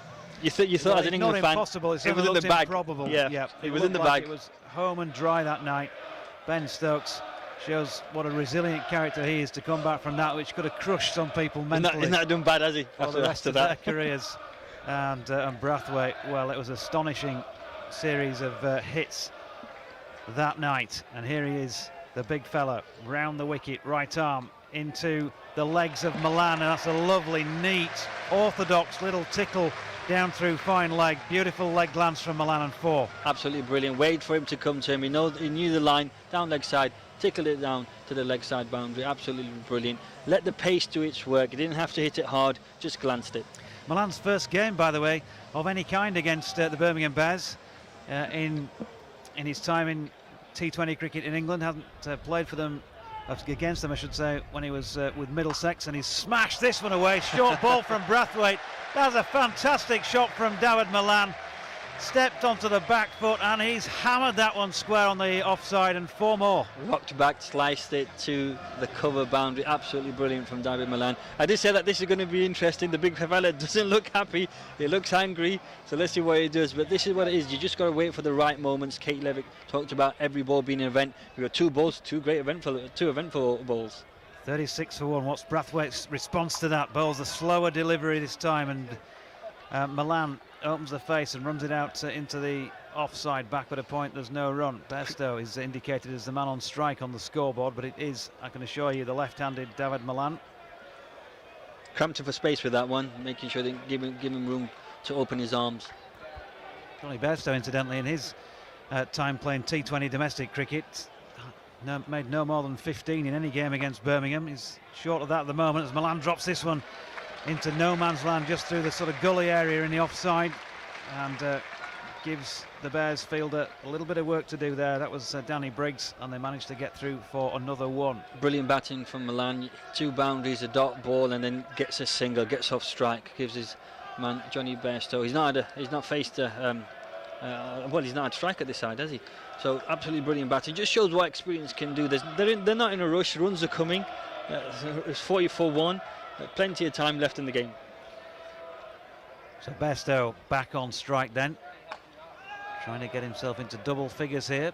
He's a little bit more circumspect than Milan perhaps so far, but we've already seen him hammer a massive 6 in saying that. He's just dropped that into the leg side and indicated to Milan what Brathwaite had come up with there. So many variations in T20 cricket, and the skills of the bowlers, well, it's not a bowler's game, is it, but some of their skills absolutely outstanding, and Brathwaite would be among them as he bowls this one around about middle and leg, and Bairstow just helped it on its way around the corner, and he's into double figures. He's on to 10, and it's the end of over number 4. The Vikings still going very strongly, 41 for 1. Absolutely brilliant. Yes, you've got Johnny Bairstow and Dawid Malan at the crease. Like I just said before, they're not in a rush. They know what to do. The runs are coming. As long as they can stay at the crease, bat sensibly, no risky shot, from here. You could say that the shot that Adam Lyth played, did he have to play? He got enough off the runs off that over. He could have waited for a little bit, but then he did slice it. But these two are going about their business really well. You just got to be a little bit more patient. I know it's T20, you've got to step on the gas a little bit, but patience doesn't go far in this game as well. So you just got to take your time. You've done your damage. The runs are easily coming, and we've seen it that these two are waiting for the bad balls, putting them away, and the score is looking absolutely brilliant. 41 for 1. Yeah, Tim Bresnan then at the Emerald stand end. Seen of so many quality performances with ball and bat. 6 for 19 here in 2017 against Lancashire. Yorkshire's best ever bowling performance in T20 cricket, and there was this man who produced it, and he's not far off producing a wicket first up there. Bairstow trying to whop his old teammate over mid-wicket, first ball and misses. And there was an appeal for LBW. They were pleading for a wicket, Jonathan, pleading for a wicket. I think Brezzy probably turned to the umpire and said, couple of Jaeger bombs tonight, maybe. No. Just go on, raise the finger. Go on, buy your orange juice. And he comes again over the wicket. And short ball this time, and that's beautifully helped on its way. Effortless by Johnny Bairstow. He just merely flicked at that, Jangir, and it's gone back with a square for 6. Absolutely brilliant. Didn't have to hit that hard. Now that's one of the shots that you see in the IPL all the time. He's got that shot from India with those wickets, nice leg side, just a nice flick using the pace, and that's what the IPL does. It brings more shots to your repertoire, what you can do, and all you waited for it, didn't put power to it, just flicked it. Beautiful shot for 6. So Bairstow starting to get going. 16 to him. Here's Bresnan again, this time big gap now in the leg side, and Johnny Bairstow just works it wide of mid-on and picks up another single, keeping that board ticking if there's no boundary there. Absolutely brilliant. A boundary followed by a single. They always say that if you're going to hit a boundary, get a single. And that's what they're doing. They're not in a rush. The runs are coming. Now 48 for 1. I can tell you it was halfway through the 7th over when Birmingham got to 50. So Yorkshire well in front of the clock. Bairstow 17, it's Milan who's back on strike. There's a slight pause as they change the field for the left-hander. The men outside the circle are at third man and deep backward square leg. Everybody else continues to converge on the walking in as Milan just pushes this through extra cover. Bairstow's keen for a single. Milan not quite as, and they've stayed put. Rightly so, sent him back. What you don't want is a run out this time. You're batting well, don't take the risky single.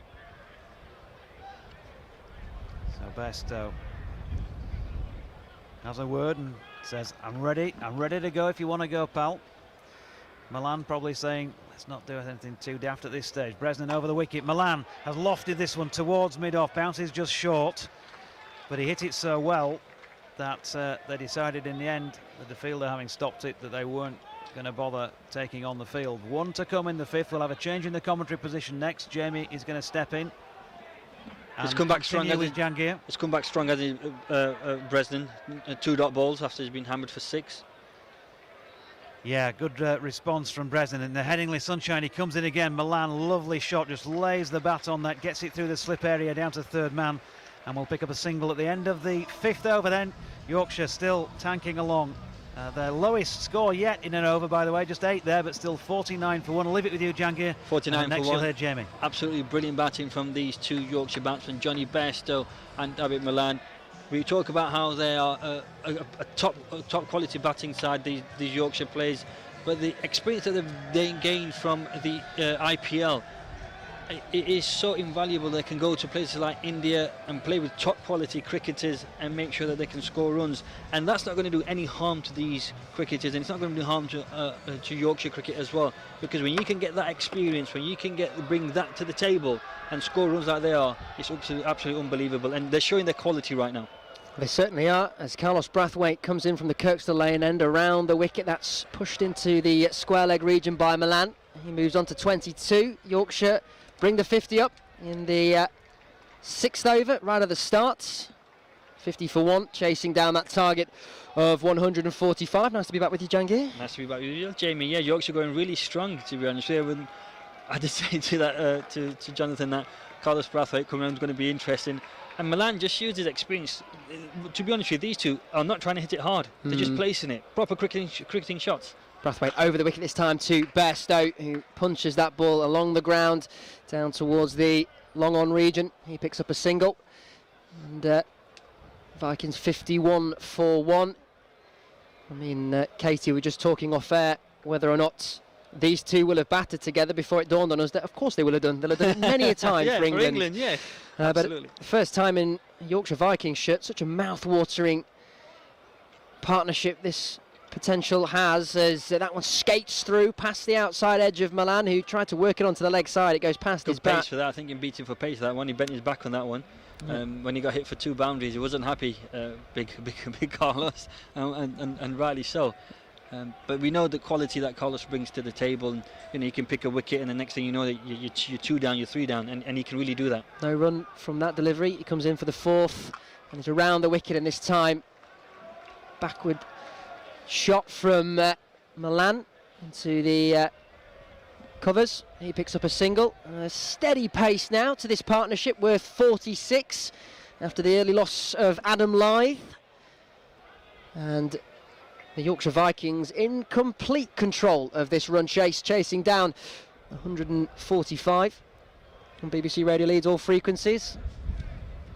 Jonathan Doyle just gave me that look to say, you watch that commentator's curse that exists. But I feel very confident as Johnny Bairstow just guides that one down to backward a square leg for 4 runs, another boundary to his name. And these 2 England internationals in a Viking shirt cruising Jangir. Again, Jamie, this is what they're doing. They're not hitting it hard, they're just placing it. They waited for it, let the ball come to you and glance it down the leg side. Top quality cricketers know how to play the ball late, and that's what these 2 are doing. Play the ball late, let it come to you and dictate conditions. Carlos Brathwaite in once more from the Kirkstall lane, and this short of a length and jabbed by Bairstow. Back foot jab towards the long on region once more. He picks up another single, and that concludes the 6th over of this run chase from the Yorkshire Vikings. 57 for 1. Bairstow and Milan both on 23 not out, and a very, very assured start in front of this Headingley crowd. Runs are coming, and you know what, the Yorkshire crowd, they are a bit quiet, to be honest, because they're enjoying a batting masterclass. This is how you chase down the total. They're not panicking, they're not rushing. They believe it is T20, but it just seems like these guys got so much time. They're not in a rush because they're not chasing the ball, they're not trying to chase the boundaries, they're not trying to whack as hard as they can. They're waiting for the ball and placing it to the boundaries. And that 6 that we saw from Johnny Bairstow off the pads, what a shot that was. Absolutely brilliant, and that's what they're doing, they're just placing it. Yeah, it was vintage Johnny Bairstow, that 6, wasn't it? And timing really guided that ball over the boundary for a maximum, as this time he goes the same way against Tim Bresnan. He gets it over the man in cow corner. That goes all the way here in the East Stand, and the England international is showing this Yorkshire crowd what they have missed in the last 5 years. He moves on to 29. The Yorkshire Vikings 63 for 1, scintillating from Johnny Bairstow. If it's in the slot, he's going to have a go, and that was in the slot. Again, Jamie, he didn't hit it hard, he placed it. He knows where his fielders are, he knows what to do, and he just placed it. We've got 3 fielders on the leg side that are deep on the boundary, trying to protect that boundary. But you know what, Johnny Bairstow is clearing them by a mile. And Tim Bresnan, who's gone for a couple of boundaries, but he's kept it tight in between those maximums from Johnny Bairstow on his return to Headingley. Comes in from the Emerald stand end, and this one a better delivery from Tim Bresnan, worked into the onside. Single to Bairstow. Yorkshire Vikings 64 for 1, Bairstow on 30. Always going to be a single there when you got your 3 men on the leg side, right on the boundary, touch it and run. Milan responded quickly there, he was awake, so that's nice. Again, we've seen it so many times, you hit a boundary, you get a single. Both of these players are doing that. Once they've hit a boundary, they get a strike, so they're scoring the runs and rotating strike. Hello to Tim, who's got in touch on Twitter at BBCWIS if you'd like to do so. Good to see the boys going well at Headingley. Big shout out please to Yorkshire Futures, who beat Warwickshire EP at York today. Yorkshire 302 for 6 in 50, Warwickshire 270 all out. Will Bedison top effort with 88 and then 8 for 48. What an all-round performance from him. Thank you, Tim, for your message. Bresnan in from the Emerald stand then, over the wicket, and this one's punched in the air. It's an easy catch. Well, that is a gift from Dawid Malan, who looked so steady at the crease, in complete control, and he just lofts that ball to the man inside the circle on the onside, and uncharacteristic from the world #1 T20 batsman, he's out making his way back to the pavilion, and that is a real shame for David Milan. It seemed like it was a slower ball. Jamie threw his shot a bit early, inside edge to that man at mid-wicket. Disappointed, would have been disappointed with that because there's plenty of runs for him and he's doing really well, and you can see as he walks off the ground, he's very disappointed. He's not happy at all. When you're going so well, to lose your wicket in that fashion. Jake Lintott, with the catch. Tim Bresnan getting the wicket there on his return to Headingley, and that sees Tom Kohler-Cadmore batting at number 4 this evening, make his way to the crease. So the Yorkshire Vikings 64 for 2, chasing down that target of 145. Johnny Bairstow though still there on 30 not out. Now with Milan, the most recent man to go for the Vikings. And Bairstow on strike. No run for his efforts there, I should say. Tom Kohler-Cadmore, beg your pardon. And Tim Bresnan, who will have enjoyed that wicket, no doubt. It's still quality, isn't he? Tim Bresnan, he's got it all. We showed him, he showed us with the bat what he can do, and now with the ball as well. Hit for a boundary, it doesn't really matter. All that experience that he's gained with Yorkshire and England is coming on show now. He's in once more with 2 balls remaining of this 7th over, and just a defensive push onto the onside, which is swept up at mid-wicket by the man there for the Bears. And Tom Kohler-Cadmore yet to get off the mark after facing 2 deliveries. 3 deliveries now, actually, if I can do my maths right. Johnny Bairstow still there on 30. Yorkshire Vikings 64 for 2. Tim Bresnan to conclude this 7th over. Over the wicket he comes, and it's pushed into the onside once more, and that man again doing the fielding for the Birmingham Bears. So more, who's yet to get off the mark, Johnny Bairstow for FM, DAB Digital, as well as BBC Sounds and online via the commentaries link, bbc.co.uk. As the clock strikes 8:30 on this balmy Thursday evening here in Headingley. It's a bit cold now, isn't it, Jamie? But going back to Tom Kohler-Cadmore, he's been a bit short of runs, hasn't he, in recent times? He's not done what we expect of Tom Kohler-Cadmore. He's one of the top leading batsmen for Yorkshire. Another cricketer that we talk about being, he appeals to a lot of franchise teams as well. He was playing the PSL with the Troy Zelmi side, going out there scoring some runs. He was one of the leading run scorers as well in the Pakistan Super League. So he knows his format. He's been a bit short of runs, and this is a chance to score some runs. Jake Lintott into the attack, the spinner, fresh from taking that catch to dismiss David Milan, and it's a dot ball for his first of this innings. He's coming around the wickets. Here's the left arm leg spinner. This one's short, and Bairstow invited to capitalise as he pulls it onto the onside into the cow corner region. Picks up 2 runs for his troubles, and Bairstow moves on to 32. It's always dangerous, your left arm leg spinner, because you don't know what's going to happen. And it's always a usual action, isn't it, when you've got your left arm leg spinner? Bit of a loosener, but this one a fuller delivery and a good one. And a defensive push forward into the long off region sees Bairstow collect a single. So Tom Kohler-Cadmore on strike. Keep rotating your strike, getting those singles, and the boundaries will come. If they can do that, they'll get home. Yeah, run rate at the moment, not a problem at all. Yorkshire going at 8.93 and over. That required rate, 6.24. And they're well past Duckworth Lewis, but absolutely no chance we'll be worrying about that. As the sun comes out once more here in LS6. And this ball worked into the offside once more by Tom Kohler-Cadmore, who's off the mark on the 4th delivery of Jake Lintott's over. First one for him. And we're into the 8th here on BBC Radio Leeds. Vikings 68 for 2. I don't want to put a curse on him, but Johnny Bairstow has looked good. He's batted really well. Steady now. Steady now. He's shaping up this one with Lintott. Comes in once more, and there's a faint cry from the keeper for a stumping as he looks towards the square leg umpire. He's having nothing to do with that. And Bairstow did flash his blade at that delivery. Didn't seem to spin, it just went through, it bounced through from Lintott. So 68 for 2 it remains. Full delivery this time, swept hard to backward of square, but that's good fielding in the deep. And the ball fired into the wicket keeper. Really nice shot that, in control, on one knee, on top of it, hacks it down, hits it really hard. Quality shot. quality shot. After the 8th over then, the Yorkshire Vikings 69 for 2. Johnny Bairstow on 34, Tom Kohler-Cadmore with him on 1. And this Headingley crowd have certainly found their voice after maybe a few beers in the bar at the half-time interval, the Western Terrace. They did get quiet at the start of this innings. A little, I think, just warming up after such a long layoff. Never failed to disappoint. That corner towards our right-hand side, just next to the Emerald stand. We've heard plenty, haven't we, as Danny Briggs into the attack. So 2 spinners on show for the Birmingham Bears, defending that target of 145 set in their first innings.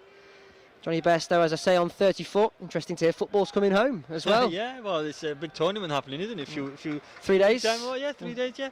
So yeah, should be good. England against Croatia, I'll certainly be watching, as there's a short delivery there, and Johnny Bairstow, and he's been bowled.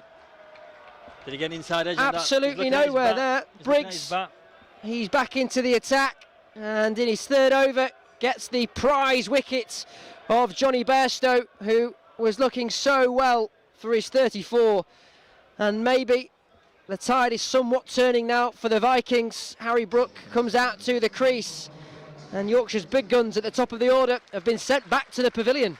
Yeah, it's 3, like you said, 3 big guns back to the pavilion, but still plenty of time till you've got 2 quality players out there in Brook and Tom Kohler-Cadmore to score the runs. Just got to pace your innings, not take any risks. I think Johnny Bairstow, when he was looking at his bat, I think he did get inside edge. So I can't tell it from here, but it looked like an inside edge onto the stumps, and that's always a nasty way to get out, really. Ball not doing much, and then you just chop it onto your stumps. 69 for 3 Yorkshire, just ahead of the run rate, 8.1. Was it 8.1? No, it's 8.45. So still in it. Danny Briggs 2 wickets to his name as he bowls to Harry Brook, who gets a single in his first delivery. He's off the strike. He's off the mark as well, and Tom Kohler-Cadmore now facing, with Briggs coming from the Emerald stand end. So we've got a game on here. The Yorkshire Vikings 70 for 3, well ahead of the run rate, but some crucial wickets to fall in the last few overs, that of Dawid Malan and Johnny Bairstow, who have got the Vikings off to a flyer here, and it's a case of rebuilding and reassuring for Harry Brook and Tom Kohler-Cadmore, who have been ever present in the red ball campaign of Yorkshire's county championship season so far. But we know that transition from the red ball to the white ball is something that they can do oh so well, and Harry Brook on his day is a very, very dangerous player as he sizes up Briggs and he just pushes that one defensively back to the bowler. No run. 2 deliveries remaining of this 9th over. Yorkshire Vikings 71 for 3 as the temperature drops a little in LS6. Briggs once again shorter this time, and there's faint cries of LB. That one too high though. Maybe even came through to the keeper. It's getting a bit chilly now, is it, James? Is it your shorts? The shorts may have been a bad idea. Vikings 71 for 3. Danny Briggs then to conclude his 3rd over the wicket, and that one's just guided into the leg side region. There's always going to be runs there because they've got 3 men right on the boundary. Yeah. You want to bowl an offside line, but middle and leg, and that's going to get you a single all day long. Yep, easy single for Harry Brook. So Yorkshire Vikings 72 for 3 at the end of the 9th. 11 remaining. The run rate quite simple, 6.64 from here, and they'll do it. They're currently going at 8 and over as things stand, but 2 crucial wickets to fall for the Vikings. That first of Dawid Malan for 23, and then his partner for so long, for so much of this reply, Johnny Bairstow for 34, bowled by Danny Briggs. And all of a sudden the Birmingham Bears just have a faint sniff in this game. That's a full toss though from Lintott as he starts his 2nd over around the wickets, and Harry Brook really will be kicking himself that he couldn't capitalise. We've said that the Yorkshire team bat deep. We don't want to see how deep they're bat today. Well, that's true. That is true. Brook moves on to 3. Better delivery this time from Lintott, who gets it up there, and a drive forward from Tom Kohler-Cadmore sends it into the long off region. I don't mind this, Jamie, to be honest with you. Get your singles, rotating strike, that's fine. Wait for the bad ball. The bad balls will come because you're ahead of the run rate. You don't have to do anything silly. Just get your singles, and that should be enough. Lintott once more round the wicket, and Brook just punches that straight back to the bowler. No run.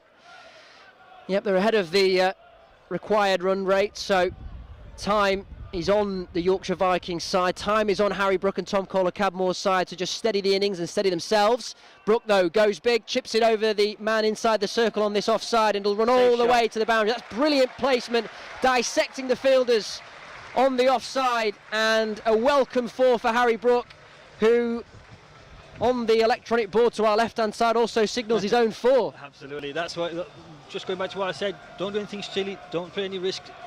Get your singles, rotate strikes. If it's in your slot or if it's a bad ball, have a go, put it away. Yep, class shot from Harry Brook.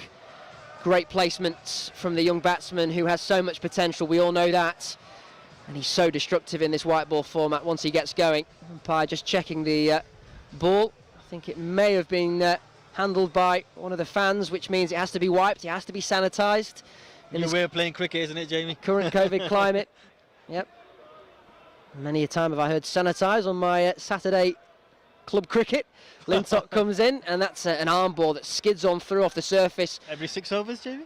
Well, it's got to be every 6 overs, isn't it? Straight through to the keeper, no run. Yes. So final ball of this set. 10th over from Lintott, and Brook comes down the wicket to attack. He hits it on the full, finds the man at long off, picks up a single. He will keep the strike, and he moves on to 8. The Yorkshire Vikings 79 for 3 at the halfway point. As we say goodbye to Jahangir Ahmed and say hello to Northern Diamond star Katie Levick. Tom Kohler-Cadmore still there with Harry Brook on 3, Brook himself on 8, and the Vikings ahead of the required run rate, which is 6.6. They're going at 7.9 and over with 10 played, 10 bowled.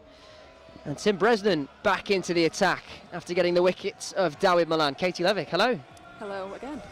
Yeah, it was just looking a bit pedestrian there, wasn't it? They run chasing, just disappointed that the big guns have both gone in quick succession there, but what a great opportunity for these two young lads to just try and take it home now and show what they can do. Bresnan from the Emerald stand end, full delivery this time, and that's well dug out by Harry Brook. He can't beat the man at mid-off, and there's a shy at the stumps, but I think Brook was always going to make his ground there. He goes through for a single.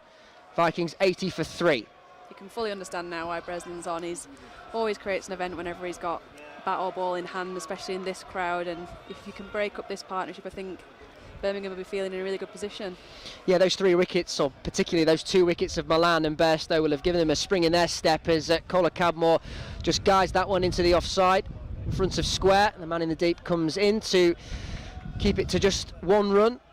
The Vikings move on to 81 for 3, that target of 145. So, if my maths are correct, 64 required from the home side to notch that first win, that crucial first win in this T20 Blast Northern group. Bresnan once more comes in over the wicket, and it's a full delivery once more in that block hole, and just on the wide offside region was Harry Brook trying to dig it out, but he couldn't do much with it, so has to concede a dot ball. Those wide outside off Yorkers are such a good thing to have in your arsenal, and execute it to perfection there. Bresnan rolling back the years. The Emerald stand just watching on as the Western Terrace to their left hand side enjoy this occasion, and Harry Brook does well to just nudge that ball into the leg side, and there was a cry of 2 from Tom Kohler-Cadmore, but then decided against it, and they settle for a single. Right decision, I think, at this stage of the game. You know, we're still ahead of the run rate, we're only 3 down, and both these batters are very capable, so nothing silly at this stage. Yep, 4 men out on the leg side. There's a leg, square, and long on as well. That was chipped towards Tim Bresnan, and a tough chance caught and bowled by the former Yorkie, who drops the opportunity to dismiss Tom Kohler-Cadmore. Difficult effort though, it went back at him at a serious rate of knots, and he kicks the ball in frustration, Tim Bresnan. Yeah, just watching that replay, and he usually takes those little worldies, and you know, he pulls out special moments at this ground, so he'll be disappointed with himself that he's put that down, even though it was a very quick, sharp chance. It was came back to him in his hip region towards his left-hand side, and he couldn't manoeuvre his body well enough to just try and take that catch softly. It would have been a worldy catch, as you say, Katie Levick, and now there's a bit of chatter between the umpire and Tim Bresnan whether or not there's something wrong with the ball. Maybe thinking here, it looks like he was looking at his hand and you thought it went more hip region, but it might have just aggravated something there, probably an odd injury. he doesn't seem to want the physio. He's an absolute warrior of a man. The physio's jogged onto the field and then he's been sent back. Looks like he's been escorted off by Carlos, which is one you're just saying, yes, that's fine. So talk us through this field then, Katie. What's Bresnan got set? He's got all his men out on the leg side. He's got long on, cow, deep square and fine leg. Probably looking just to tuck him up, let you have your one into that section. So the field is set as Bresnan comes in from the Emerald stand end, and it's worked into that onside, and deep mid on comes in, deep long on even, if I get my words right, and anyway, that ball goes through for a single, and the Vikings now 83 for 3 with 9 overs remaining, that target of 145 well in their sights. And I guess now this partnership between Tom Kohler-Cadmore and Harry Brook is somewhat a rebuilding process with those wickets that fell. Yeah, it's interesting how it feels quite sombre in the ground now, like almost Yorkshire are struggling, but when you think they're only 3 down, you've got Kohler-Cadmore and Brook at the crease. They've batted together a lot, both very handy batters that without the international stars here would be up top doing the job. So it should be more than capable of seeing this home, and I think it's just about going about your business in a controlled manner, nothing reckless at this stage. Runs are there, and as Milan and Bairstow showed early on, he can dispatch the bad ball very easily. Hello to Charles Kitchen, who is listening from Spain, watching on his tablet on a glorious summer evening. If I can't be with you, this is the best alternative. Regards and thanks for the commentary. Yep, cheers for your message, Charles. I'm sure the weather is wonderful over in Spain. It's been not bad actually here in West Yorkshire for the first time in what feels like a while. Craig Miles into the attack for his first delivery, and that's worked towards the square leg region for 1 run by Tom Kohler-Cadmore. The wind really picking up, pens flying everywhere. Good catch from you, that. Good hands, get me in the slips. Yeah. If only there was footage of that and we're not on the radio. Where do you normally field, Lev? I mean, third man to third man. I was going to lie, but it's on live streams now. But I put in those yards. I am a runner, if nothing else. Love to hear it. As Miles comes in for his second delivery from the Kirkstall lane end, and that's a well hit drive for none by Harry Brook, straight to the man at mid-off. Interestingly, Joe Root was doing a TMS podcast recently about the county championship, and without being prompted, name-checked Harry Brook in the way that he plays. He wasn't asked about him, he just made sure that he mentioned him. It says a lot when the England Test captain is picking out someone of that quality without actually being asked about him, as Brook on strike just guides that one down towards the fine leg region, and the man out there fails to stop it from going for 4. A well-timed, well-placed shots from Harry Brook, who with a few twists of the bat in his right hand seems to be finding his groove. And there's a streaker on the pitch. Well, here's something that we've not been able to see or hear for so long. He's come on to the wicket, he's knocked off the bails at the striker's end, and he's done a full length from the western terrace over to the east stand, over the hoardings, and beat all of the stewards. Got away from the stewards there. Well, should never encourage it, of course. We shouldn't see stoppages in play like that. We should not see interferences as such. There is a limit to how much fun we should be having back at the cricket, but that is something that we certainly haven't seen or experienced for the best part of 2 years. I wonder if it's in the rules. Is he part of the bubble now? He's invaded the pitch, he's gone near the players. Do you have to sanitise the bails? And here the Western Terrace queue. Football's coming home once more. I think we can forgive them for being excited about being back, but there is a limit, as we say, to the fun and games. On BBC Radio Leeds, Yorkshire Vikings 88 for 3 as play resumes, and Harry Brook with a slap shot down to deep mid wickets. He picks up a run, moves on to 15. Yorkshire Vikings 89 for 3, and Harry Brook with 15 to his name. He's looking good, Katie Levick. He looks in very good touch. As you said earlier, before we had all the shenanigans of the streaker about Root pulled him out as one to watch. I think in all formats he's just such an exciting player, and he can adapt to all of them so well. Craig Miles in from the Kirkstall lane end, and he's high up into the air from Tom Kohler-Cadmore. The man is coming round from long on, but it does not matter because it goes the distance. A 6 for Tom Kohler-Cadmore, a well-timed, well-executed shot, and the Vikings back on top here at Headingley. He got right underneath that, and for a moment it looked like he was just hanging in the air and it was just going to stay there for long on to come round and grab it. Just kept growing and growing, and that is a big clean hit, and that'll do his confidence a world of good. just to put us back probably on the front foot now in this run chase and firmly in our court. He moves on to 12, his first maximum of this innings. The Vikings 95 for 3. Miles comes in once more over the wicket, and this time Tom Kohler-Cadmore just settles for a punch into the offside for no run, and that concludes the 12th over of this Yorkshire reply. Chasing down 145, they need 50 to reach that target, and they're looking very well set. Yeah, a little momentum shift in that last over, I feel.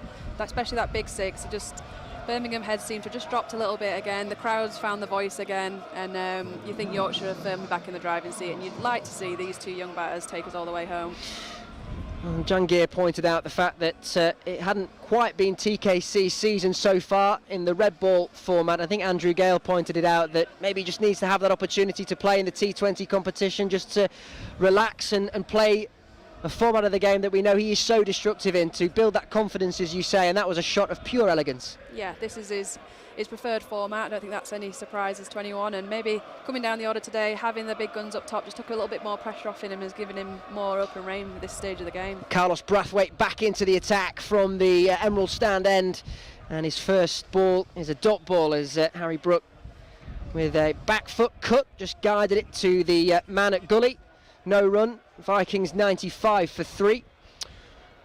And it's great to see Tom Kohler-Cadmore hitting the ball so cleanly, and maybe that move to number 4 just alleviates the pressure on his shoulders, although we've seen so often recently how destructive he is with Adam Live. As that's a great shot, great punch down the ground from Harry Brook. The man at long off sweeps up on that far boundary. 1 run to his tally, 1 run to Yorkshire Vikings, 96 for 3. He moves on to 16. Struck very firmly back down the ground there, ended up with Brathwaite on the deck, which shows you how hard he hit it. Surprising it didn't go all the way for 4, but must have just held up a bit on the pitch there, but it's nice to see it coming out of the middle for both of them now. So there are 3 men out on the leg side and 1 man on the long off region, and that ball goes straight through into the gloves of the Bears keeper. Brathwaite registers a dot ball. 3 deliveries remaining of his 3rd over. He's gone for 19 so far. Just looks a bit close to cut there. Just seemed to come back in on him and follow him a little bit. Brathwaite runs in from that Emerald stand end. Slower delivery this time and shot of a length, and again Kohler-Cadmore trying to cut away backward of square on the offside, but the man at gully cutting it out. No run. This is a great over in reply to when he said the momentum might have just shifted, getting a couple of dots here, international showing his quality, and just need to stay calm. We're still ahead of the run rate. And this is why we love T20 cricket, the ebbs and flows of the shorter format of the game. I was about to say the shortest format, as again Tom Kohler-Cadmore picks out that man at gully, and no run once again. Carlos Brathwaite just tightening things up for the Birmingham Bears, who know with 49 runs still to play with, they still have a chance of keeping this game alive. And I was about to say the shortest format of the game, but we all know that that is no longer with the 100 on the horizon. Brathwaite comes in, and again Kohler-Cadmore trying to beat that man backward of point, and he fails to do so. 3 bites of the cherry for Tom Kohler-Cadmore, and he couldn't quite find that region in the end. He struck it well, but no run, and some valuable dot balls in that over for Carlos Brathwaite and the Birmingham Bears. And the Yorkshire Vikings, chasing down that target of 145, end the 13th over on 96 for 3. Some fantastic hands there at backwards point. He's done his bowler some absolute favours there and cut off what seemed to be Tom Kohler-Cadmore getting into more and more rhythm and flow there with each shot, and but bowlers come out on top there. Some antics in the Western Terrace. Can't quite make out what's happening in what looks to be about the 3rd row from the back. There's about 5 or 6 wearing luminous green hats. They'll be thrilled with that last over, getting some dots in, prolonging the game for them, keep the fun and games going a bit longer on. That's where Doige's binoculars come into play, as Lintott back into the attack. So they're rotating the bowlers here, the Birmingham Bears, and Brook just nudges that one into the offside. He picks up a single, moves on to 17. The Vikings 97 for 3. Just trying to work out there with these binoculars, Kate. I think they look like Shrek heads I was from going here. Umpires, but that's orange head, isn't it? Yeah. Dot ball from the second delivery of Lintot's third over. Tom Kohler-Cadmore on strike 12. He just pushes that one into the offside, no run.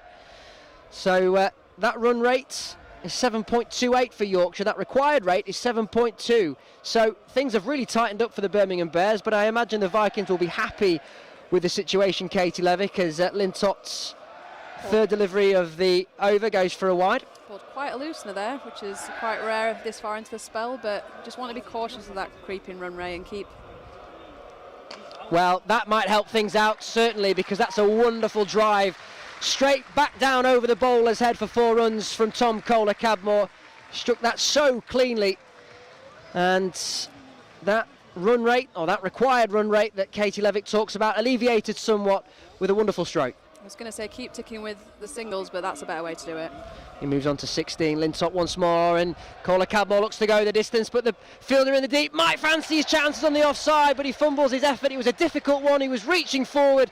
He came in from the boundary edge, and for a second there, Kohler-Cadmore's heart will have been in his mouth, but it's dropped in the deep. Yeah, as a bowler, you're not happy to see that. Can't help but feel the way Yorkshire did in the first innings. He probably would have got that, but a great sprawling effort. Lifeline for Tom Kohler-Cadmore and the Yorkshire Vikings as he just pushes that one into the onside and moves on to 19. The Vikings 105 for 3 with Lintott 1 ball remaining of this 14th over from the Kirkstall Lane end. Brook on strike, dances down the wicket and then just works it out from his feet onto the onside. The man deep mid-wicket doing the field in there. So at the end of the 14th over, the Yorkshire Vikings 106 for 3. Plenty of men in the tank to come out and bat if needs be. And Tom Kohler-Cadmore and Harry Brook in complete control at the moment. Happy with the current run rates, but whilst there are still runs to be scored, Birmingham Bears will still feel they're in with a chance of keeping this game in their favour. Yeah, Brook's looking like the more informed player at the moment. He's finding a nice touch. Kohler-Cadmore a little bit more scratchy. Yeah, he's got those nice big boundaries, but then also doesn't look as confident with his stroke making. But you know, time at the crease is what he needs, and this is exactly what he needs for his game right now.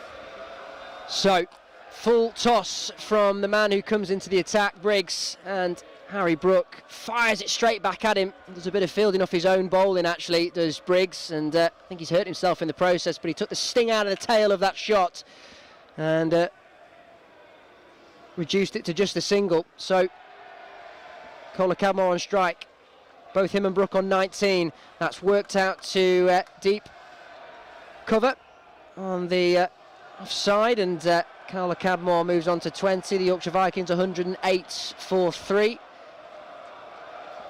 Briggs has looked a really dangerous bowler this evening. You wouldn't be surprised if you just try and see him off.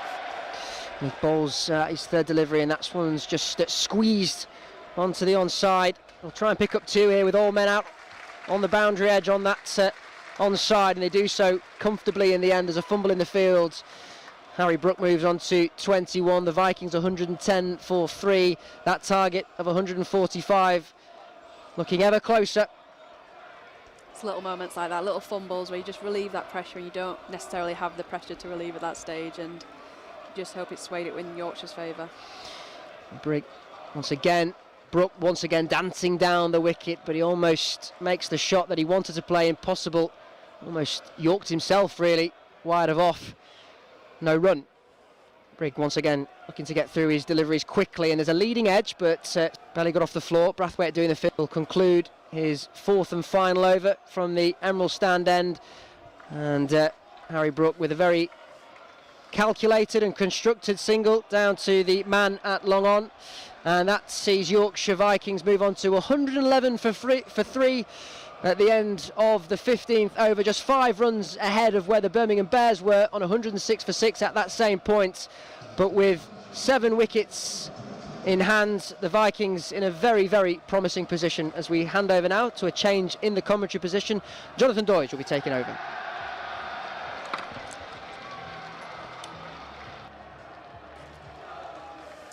That was very good cricket, that, to finish Briggs' final over. He's bowled a great spell. He's shown why he was in and around the England setup in recent years, and I think it's smart of Brook and Kohler Cadmore just to see him off, play a sensible game, and know that we're still ahead of the run rate and we're still in the driving seat. Hey up, Lev. Hello again. How are we? It's been too long. I'm fiddling with wrong controls there. Right, okay, so 5 to go. Nelson though, 111 for 3. Are you superstitious? Not overly. You're not doing much dancing up here anyway, so. No, I saved that for the West Stand. Well, there have been some interesting moments in the West Stand and also sort of from within the West Stand. If you include the chap who ran across the pitch, and I thought he'd nicked a bail. That would have been interesting. Wonder what sort of stoppage would have had if he'd have run off with the bail. He just flicked him off, didn't he? So over number 16, Dan Mousley back into the attack for the first time since over number 2, and this has been played fine by Harry Brook, and did it well. Oh, did he? No, he didn't get anything on it in the end, in actual fact, and it's gone for 4 byes. A little bit of a bonus. That is not what you want to start your spell or your set. Be disappointed there. That snuck through, and it just absolutely raced away as it does down that bottom end at Headingley. So Yorkshire closing in on victory, on a winning start to their 2021 T20 Blast campaign. Full length delivery this time. Brook has got it away up to long on. There was a little bit of a fumble just beneath our commentary position by Adam Hose, but they thought better of going back for a risky second. No need to do anything stupid now. Just sensible cricket now, just see it out. You know, there's plenty of runs on this ground, and make sure that these two will want to be the ones that see it home. Hard work largely done, just got to see it through to a conclusion. And at this time whipped off the legs by Tom Kohler Cadmore, who incidentally with that single moves on to 22. He's got an excellent record against Birmingham over the years. Made 94 not out last time they played each other here at Headingley in 2019. In 11 knocks against this team, he's made 5 scores of 50 or more. The last couple of them, last 3 in fact, have all been for Yorkshire. 73, 76 not out and 94 not out. He's at the non-striking end at the moment as Harry Brook makes a little bit of a meal of that. He's had scores of 22 and 23 in his 3 previous knocks as Harry Brook. It's consistent, if anything, then, currently on 23.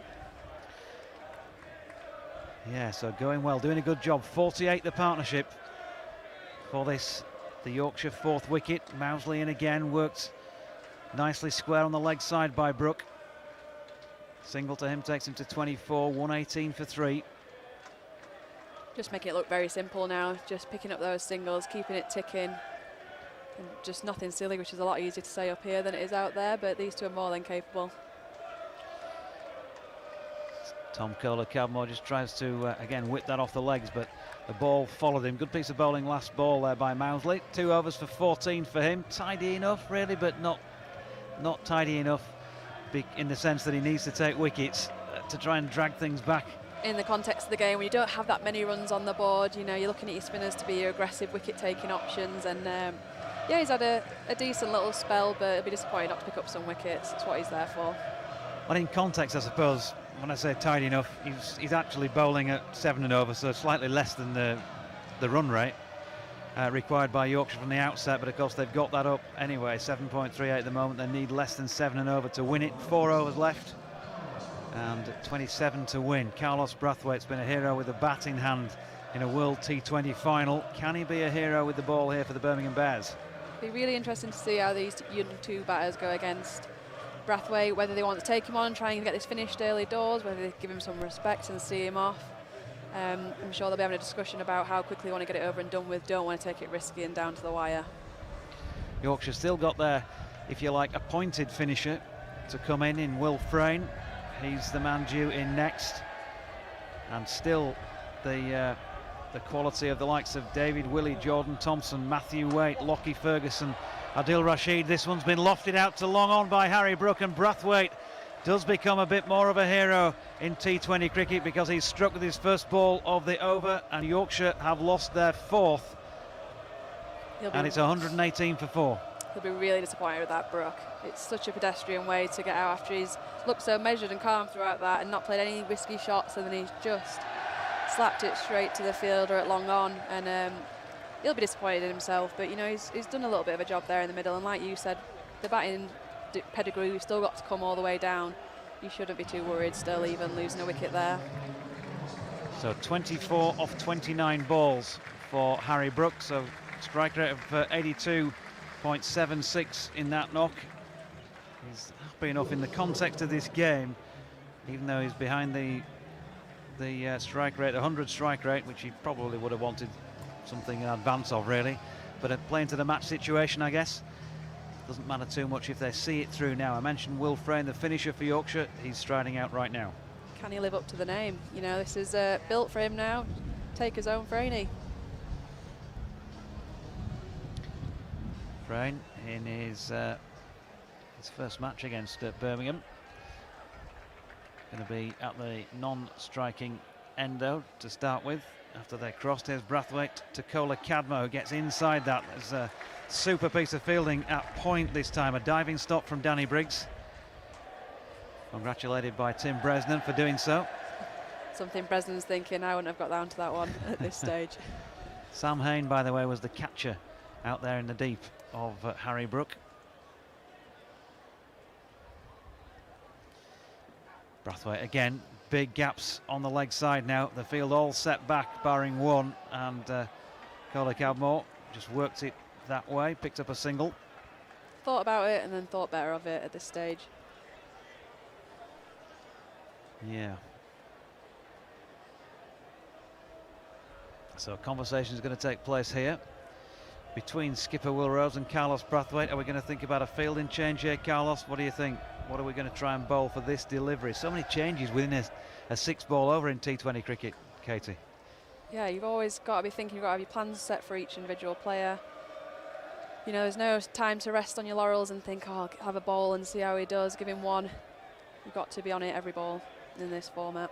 So he's dropped out Ed Pollock to fine leg.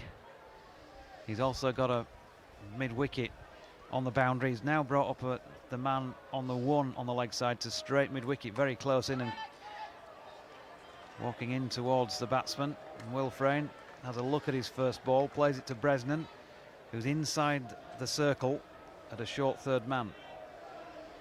That's a dangerous position to be in when you've got someone steaming in like Brathwaite just to your left or right and it's flying past you. Brezzy won't mind that, will he? Happily guide it to the boundary. Brathwaite over the wicket, short ball pulled by Will Frayne. He's going to get boundary for this. He's going to get 6 runs, a flat 6 really, down into the Taverners stand. And I think the key there, Katie, was that he stood and waited and watched for as long as he possibly could before he got it right out of the middle of the bat. Right out of the screws, like you said. He was just so stable and steady when he hit that.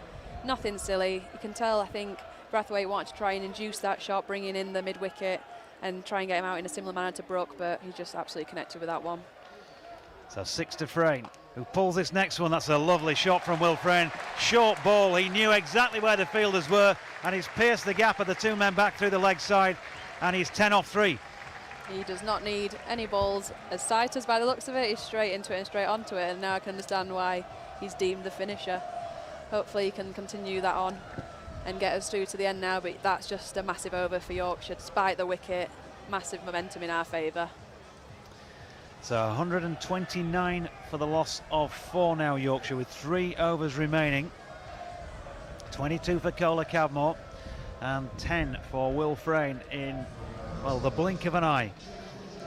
Had a look at one. It must be great, that, having a look at one and then being able to smack your next 2 for boundaries. I can't even relate in the slightest, but it must be nice for Kola Cadmore at the other end to be able to watch that, knowing that, okay, the pressure's not fully on me here as a set batter, and Frayne can come in and do that from ball dot.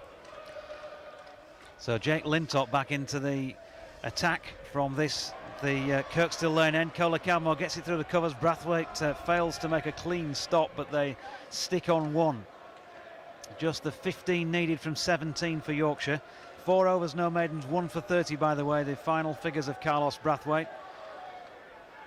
So, although we've mentioned hero status a few times and he did get a wicket, not really the sort of heroic performance with the ball that the Bears needed tonight, having just posted that relatively modest total of 144.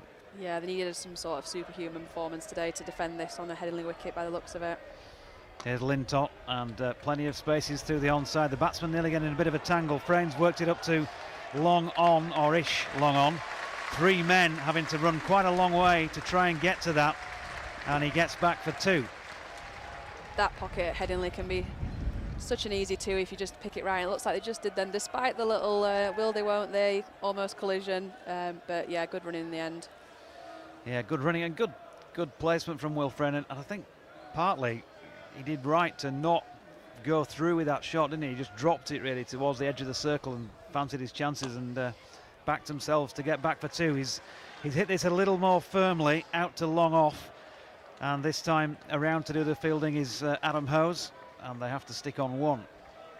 Yeah, I think not enough importance is put on being able to hit the pockets. You know, it's an easy way to pick up a 2. You know, you don't have to try and nail the boundaries every time. If you can nail those pockets, it can be frustrating for a bowling side.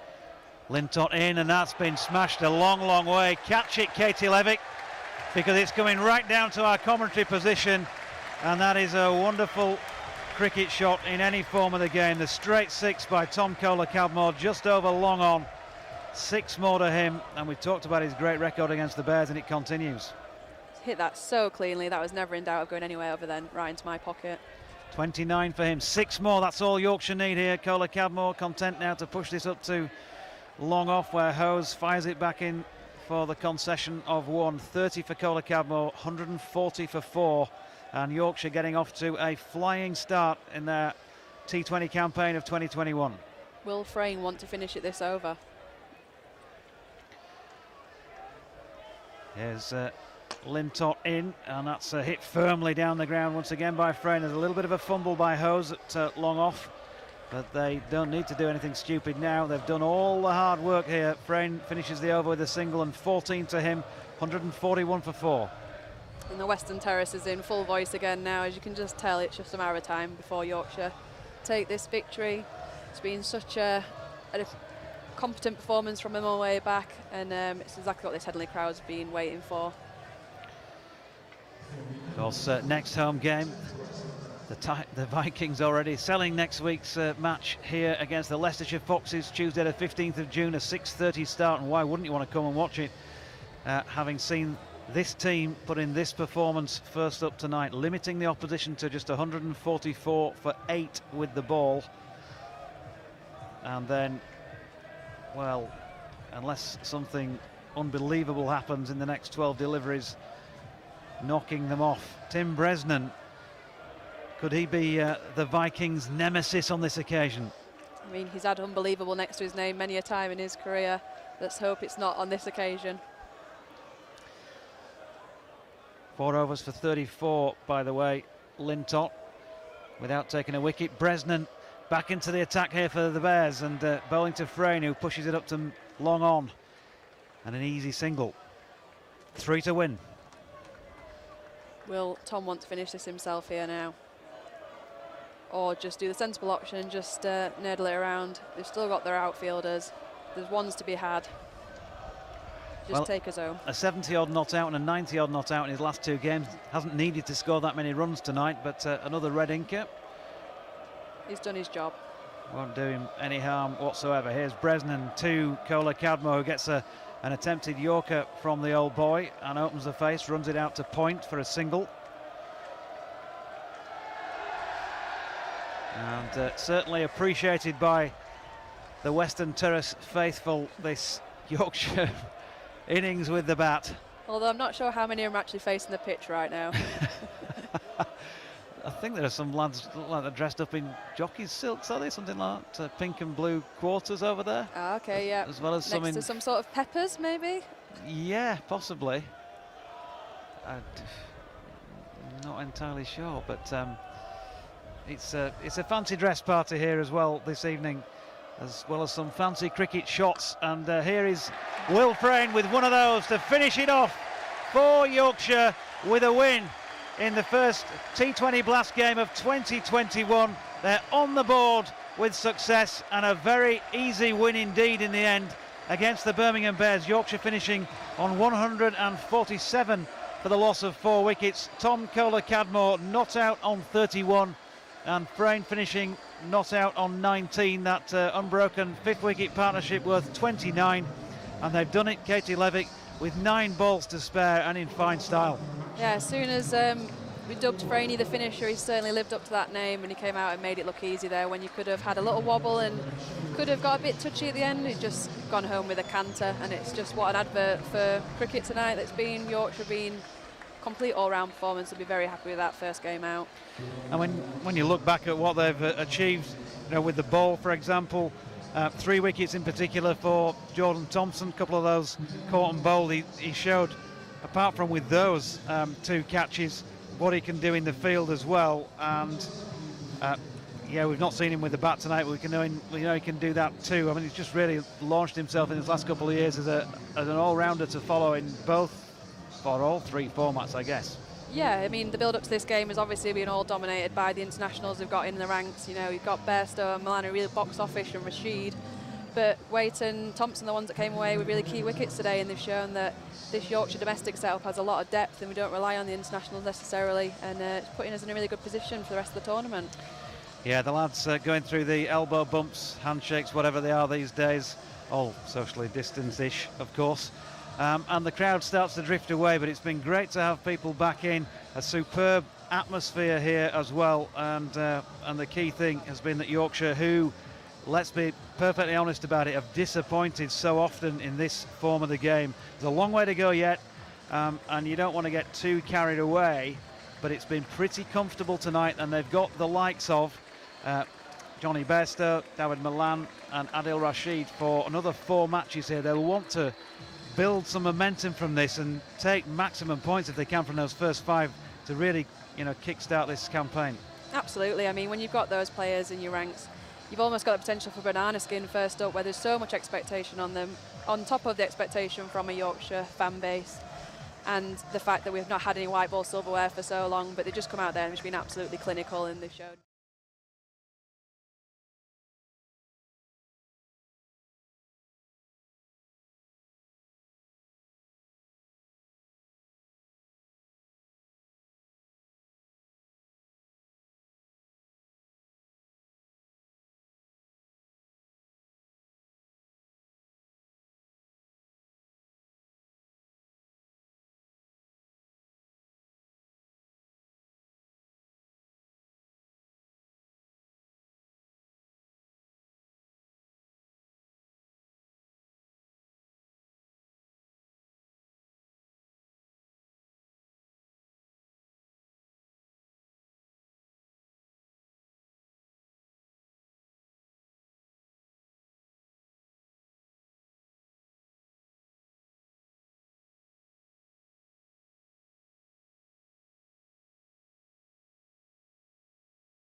T20 side, you know that there's someone else to come in to back the other players up, and if it's not their day, it'll be someone else's. That's the quality that they have balanced throughout this team now. And we shouldn't forget as well that their second 11 side in this T20 format is still very, very strong. Matthew Fisher still on his return from injury. Gary Balance was involved in a game today, I think, against the Lancashire second 11 in Liverpool. I can just interject at that point, because John Ver has been scoring that game and kindly texted me to say, this was a while ago now, just back from Liverpool, the Twos beat Lancashire by 76 runs in the T20. Gary Balance, 125 from 56 balls, 11 fours and 9 sixes. Goodness and people me. don't think that this is his